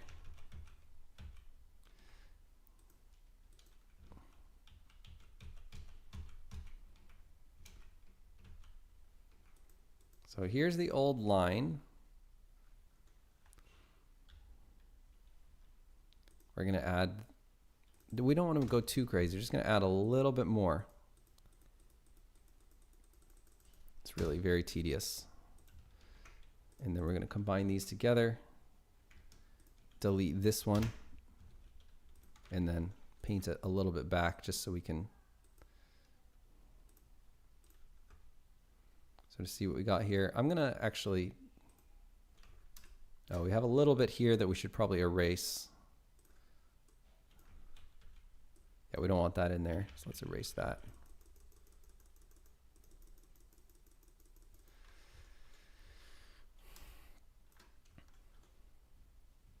Okay, and let's export this. Whoa, export as, and that's not what we wanted. Cancel, export as Broom back, overwrite that, and then we got Broom in the front. Save. Export Broom. Okay, perfect.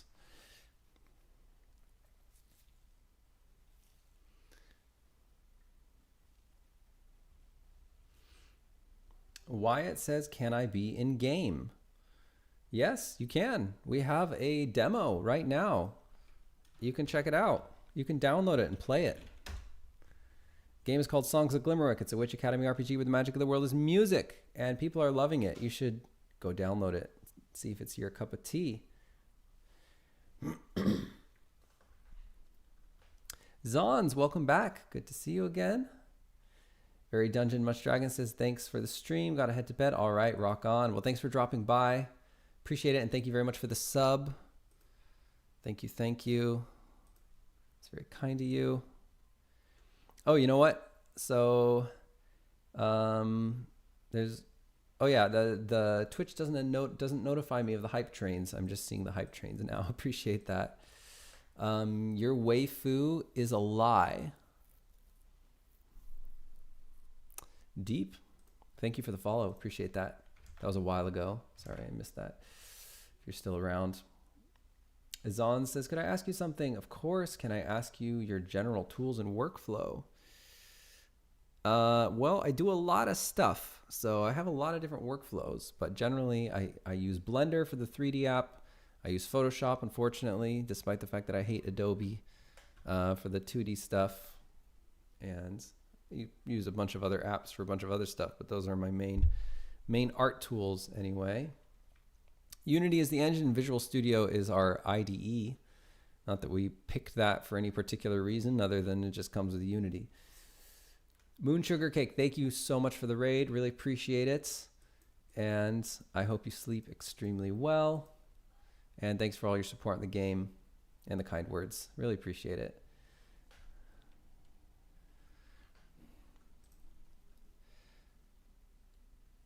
So let's see. So we've got, now it goes way further.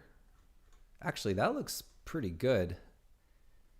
That already looks a bit better than it goes further. Oh, it actually goes so far we're cutting off here. Interesting. Okay. Let's go to that broom, and I'm just gonna adjust the mesh. Oh, that's not working here.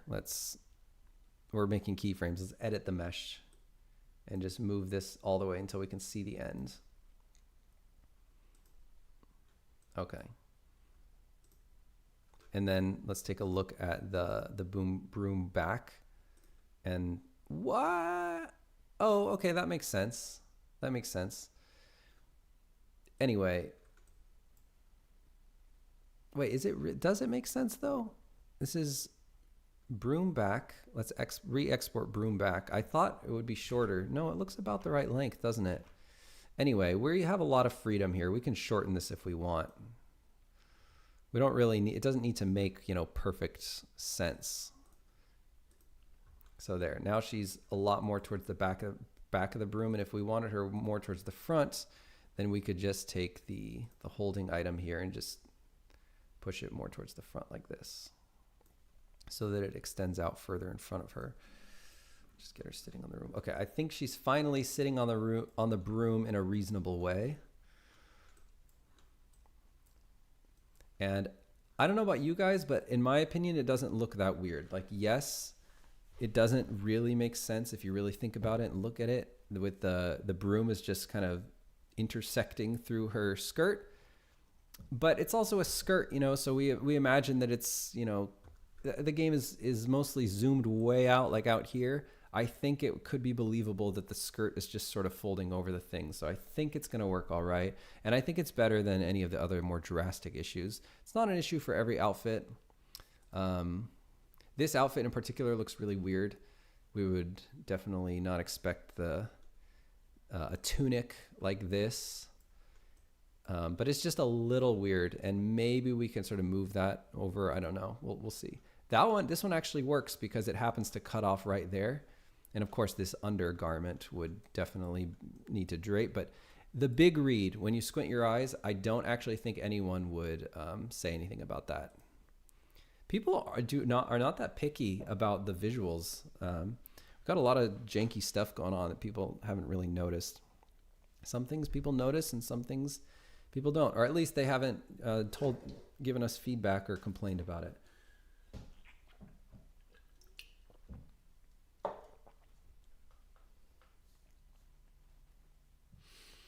Your waifu is a lie. Thank you very much. Thank you. Appreciate it. Okay, and she doesn't look that weird. It's weird that her hand is disappearing right now behind her body. But I think it's all right. Now, her height is actually super important. So I'm going to take a look at that because we need to see what's going on with the other animations. There's a lot of layers to this. Let's look at the walk. Or actually, we'll just look at the idle. So her feet are on the ground. So we want her feet. We actually want her to be exactly like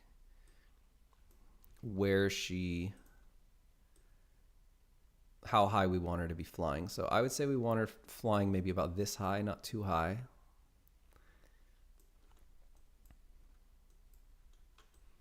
And I'm going to save that. So there's the idle. And we will grab all of the bones and just put another keyframe. I think it could be a pretty short loop. I'll put it at 60. So here we've got, she's just chilling. And I'm just going to at first make a basic bob, a basic bobbing up and down. And I think we can use can we animate the root? I think that we can. I think we can. Let me go into Unity and just make sure. That's not what I want.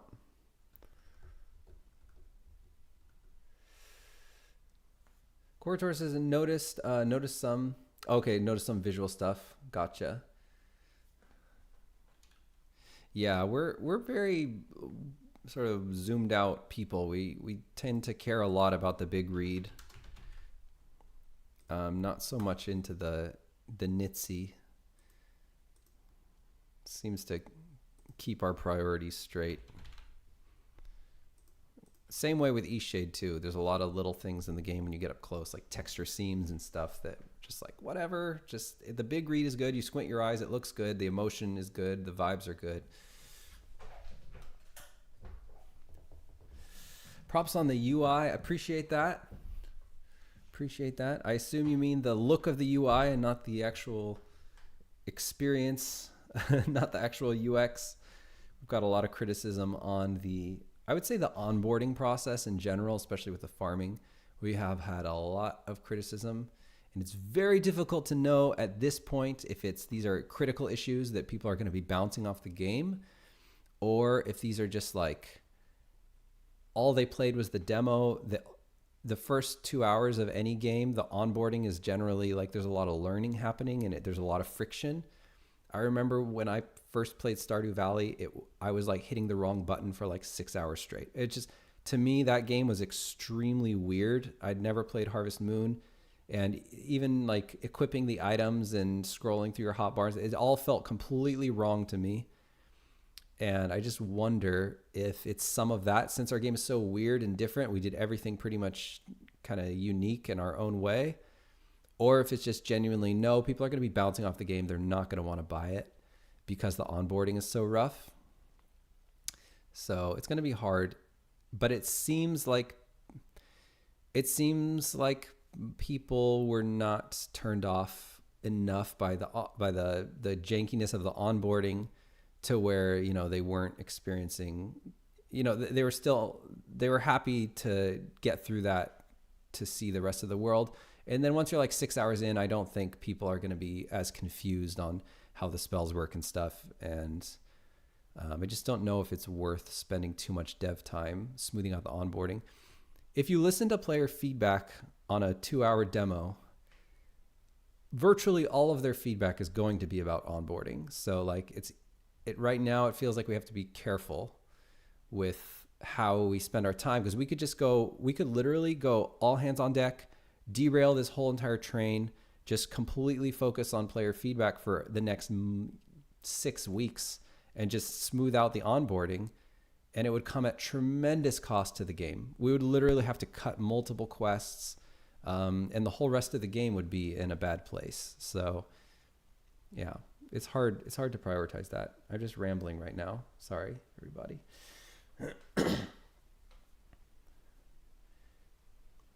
Oh, I will get to the farming. Oh, okay, you're playing it right now. I see. I gotcha. Yeah, there's definitely some friction there. And when we watch people play, you know, there's a bit of friction while they figure it out. But I don't know. I'd be really curious about looking at the feedback for other farming games on the onboarding. If there's as much criticism about like, oh, this was weird, or I didn't understand this, or I couldn't find this one thing, or this felt really janky or whatever. Or I hate the controls. This is the most popular word that gamers like to talk about. They talk about the controls. They say the controls are bad, controls are weird, controls are this, controls are that. And it's a little frustrating because to me, controls mean input. It means the button that you chose to do particular actions. But to a gamer, controls can mean literally anything. I've seen controls mean animation. Like they're literally like the controls feel weird. And they're talking about the run animation. And it's just like, it's so hard to know what they mean by controls because it's one of those words that catches everything. Texture is a similar word. To a gamer, everything is a texture. They'll just call everything a texture. They'll call it like texture pop. That actually means LOD pop. They'll say the textures are like popping in. It could mean a culling issue where they're seeing things that they're not supposed to be seeing, or they're, you know, things are fading out too quickly. They say the textures look a little bit janky. It could mean that the mesh has weird issues. Like texture basically means everything to a gamer. They're not actually talking about the literal texture, which is a bitmap texture. It's an image. It's a very specific thing. And they kind of just learned this word and map it onto everything. And controls is one of those words as well. In case anyone is ever releasing a game and is seeing everyone talk about the controls, just know that controls could mean literally anything, unfortunately.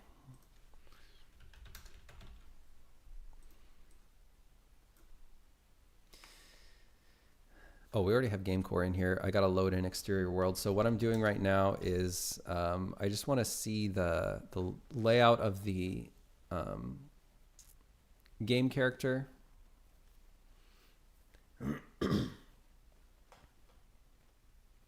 Climbing is hard. Yep, can mean nav mesh, or it can mean stamina. Definitely.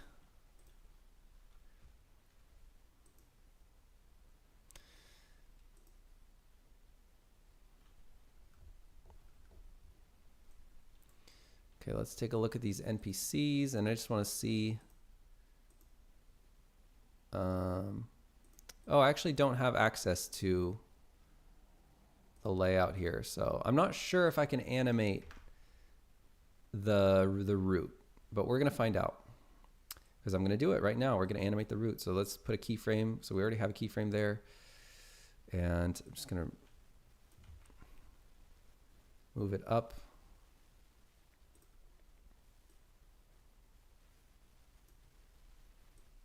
And then I'll grab all of these keys and we'll just do the smooth. And so we should just have basic Bob now. So she goes up faster than she goes down. It's not quite in the middle. It's also a little bit slow. So just speed that up a little. Oh, what's going on here? Let's grab all the, grab all these bones and just make sure that This is right at 30, so that definitely is right in the middle. And I'm just going to make this a 40 frame animation. Now it feels a little fast. So I'm going to expand it maybe to 50 frames or something.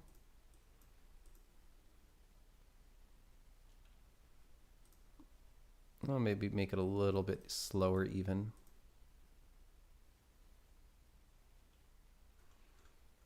That maybe feels about right. Maybe all the way back to 60, which is where I had it to start.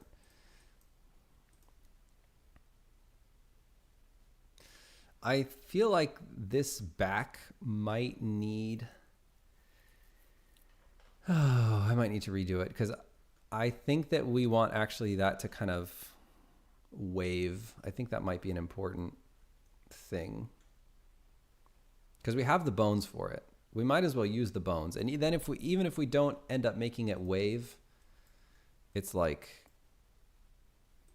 it's fine. It doesn't do anything. So unfortunately, I think I messed this up. So it's okay. It's not too late. Let's turn both of these on. And I'm just going to grab both of them and I'm going to map them to, well, let's just start by putting this one right on the fishing pole bones.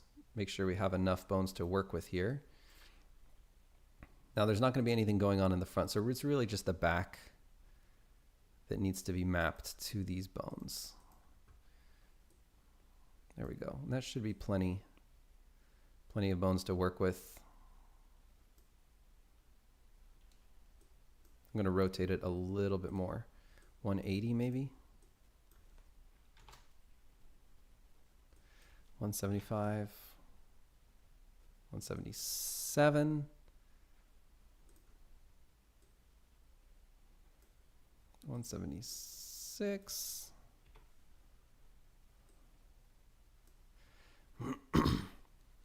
Okay, that feels good. All right, and now I'm going to put a mesh on this, and we're going to trace it. So let's edit mesh. Let's go trace. Okay, and then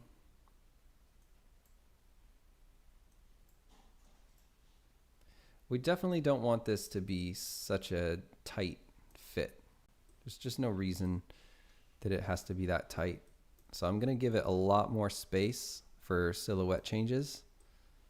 Otherwise, we're just going to be having to do this later. So I'm just going to give it more space.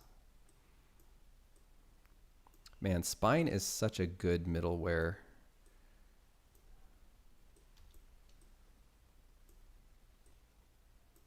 It's one of the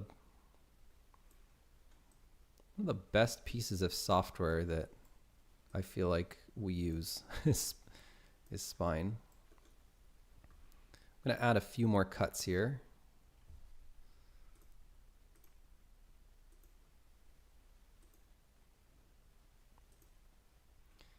One of the saddest things, our next project is definitely not going to be, our next project is going to be full 3D, so it'll be sad to not get to use Spine anymore, honestly. I'm going to put a few more cuts in here.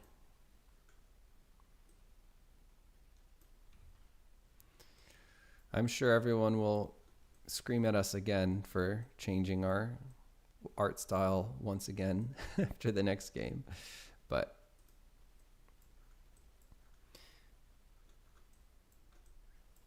it's all right.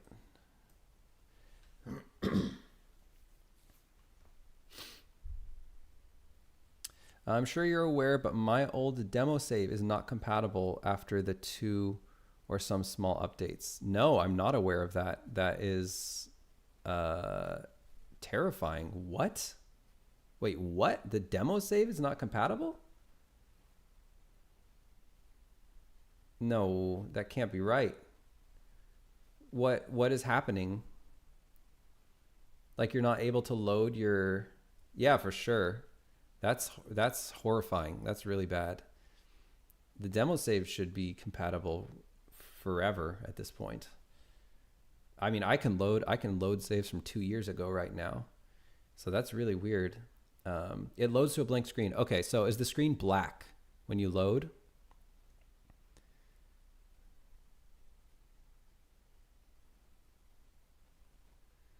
After the new patch, player's name is not saving properly if I name my character Tortu.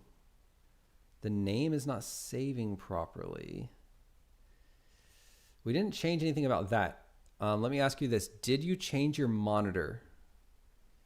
Are you using a different monitor than you last left the game with?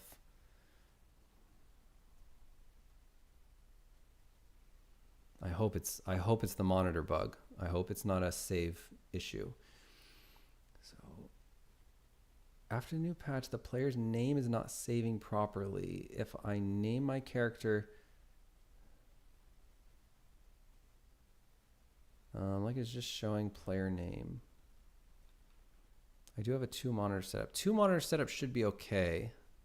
Wait, so you're saying, okay, oh dear. First of all, yeah, this is code red right here. This is not good.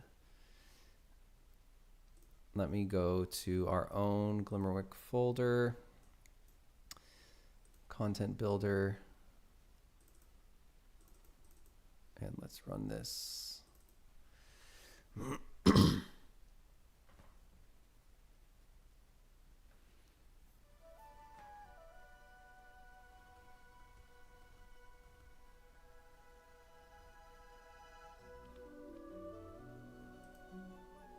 Wait, so you're saying that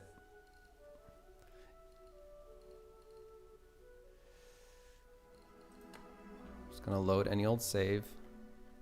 You're getting a black screen at this point. Or at least for you it's not loading. Oh dear. Is that just literal repro on my computer? Okay, let's go. That's not good. Load, okay. Oh God. Why would it be doing that? That's crazy. Maybe because my resolution changed. That's the only thing I can think of. We have this resolution issue, so I'm gonna check my log right now. I'll also check the Steam forums to see if a million other people are complaining about this right now. God damn, game dev sucks. You can't do anything. You can't change a single thing. It's gonna break everything. Oh, I'm so upset. I'm gonna cry. This is so shitty. God damn it. Just broke the whole fucking build. Okay, let's see. Okay, I'm not seeing anything in the forums necessarily. I'm just looking at the forums here.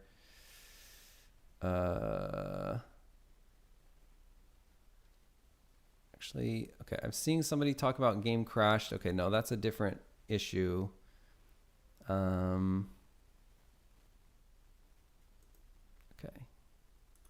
Yeah, I'm not seeing anybody talk about this particular thing.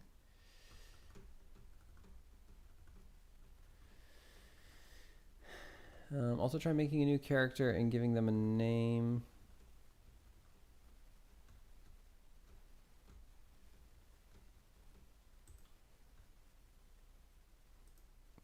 Let me look at my own log here. Songs of Glimmerwick, player log. Is it going to be index out of range exception? That's going to be... Yeah, it is. It is monitor resolution related. I'm pretty damn sure of that. Mother effer. Okay, sorry guys, that was probably really loud. Should I just instantly revert? I don't know. I don't know what to do. God, so many issues with the freaking monitor resolution.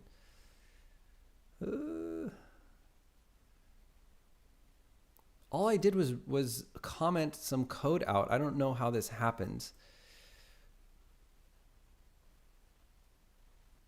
Why would it be having an issue? I suspect... Oh my God.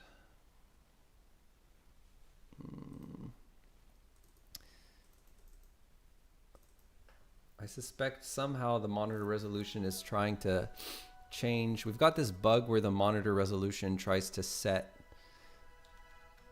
and it results in the screen being black, which is really weird. But let me go to the options and then go to video and just make sure and just toggle that and then try to load.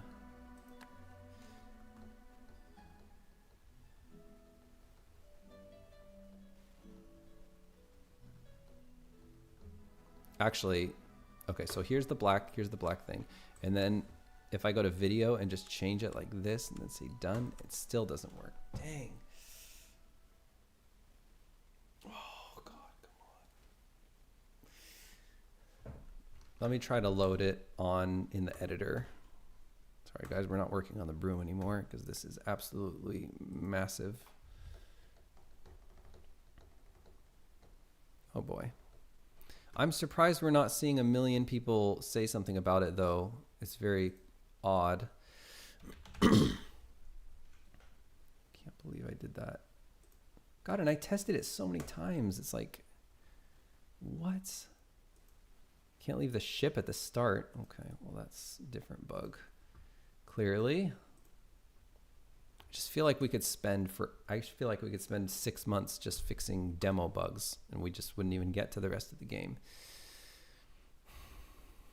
It's crazy.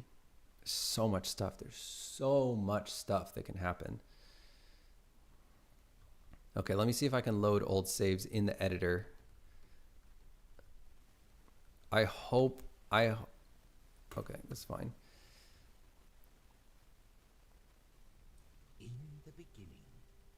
I hope that the bug repros. Of course it won't. Of course it won't. It's not going to repro in the editor. But if it does, that would be very nice. Because then, okay, it's 100% repro. I just can't load saves. I'm guessing that you can't load saves at all. And I'm very confused of the other thing you mentioned.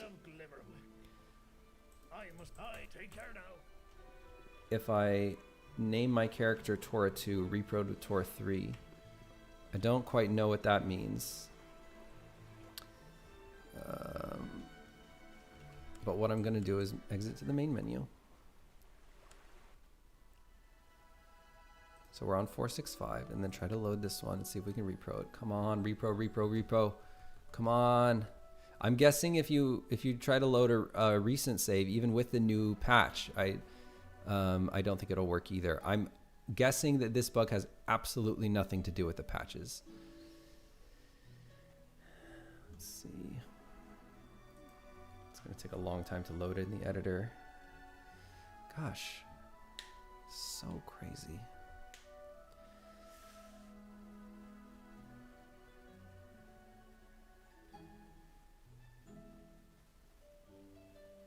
Tried a series of new character saves and it didn't save the player name string. Just defaults back to player name. Huh.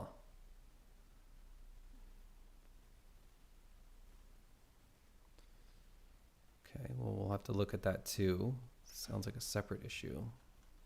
Okay, so it loaded fine in the editor, which sucks. It sucks. God, if you're gonna break, just break. Why do you have to be so...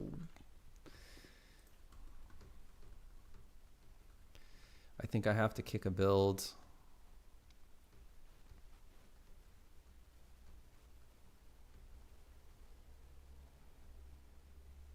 Okay.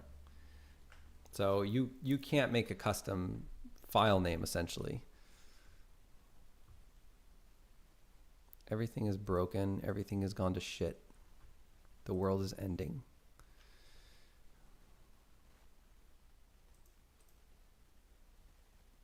I'll iterate the version number because we're definitely kicking a new build here. God. Okay. We'll do 466 and we'll save the project. We'll make sure we have for demo checked out because I don't think we do. And then I'm going to kick a new build right now. Build demo. And I'm going to kick it with development logging so that I can see what the heck is going on. While that's kicking, I'm going to go check the log.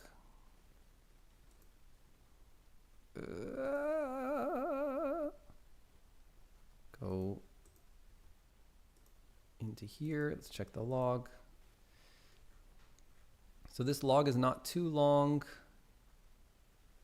Index out of range, and it is regarding the options setting UI. Always an issue. No idea what's going on with this option set. Jenny's gonna find it so fast though.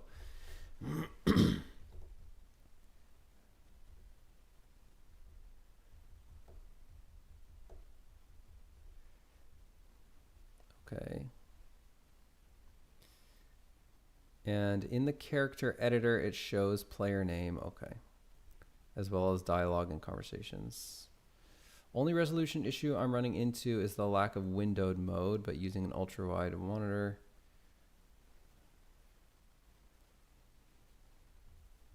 Gotcha. Fresh save, black screen. Well, that's good. It's weird. It's really weird though, because I felt like I just reverted this. I just reverted the setting or the class entirely, and I don't know why it would be black screening now. Man. Okay.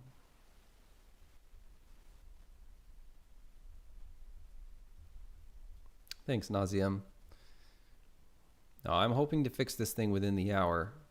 Probably have to say goodbye pretty soon here.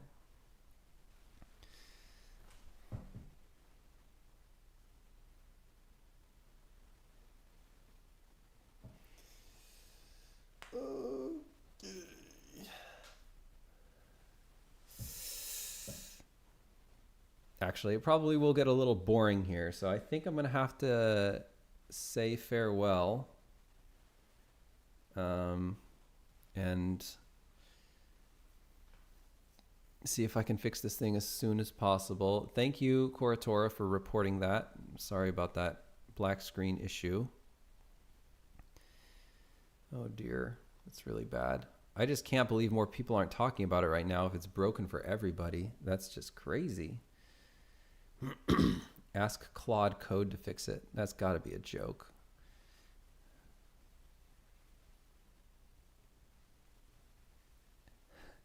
Thank you, Koratora. All right, folks. I'm going to bug out and try to fix this thing. Red alert bug in the live patch. And hopefully I'll catch some of y'all next time. Thanks, everyone, for hanging out. And if you haven't heard of our game, it's called Songs of Glimmerwick. It's a Witch Academy RPG where the magic of the world is music. You should check it out. We have a demo available that you can play right now. And we're hearing good things about it, so I think you'll like it. All right, peace out, everybody.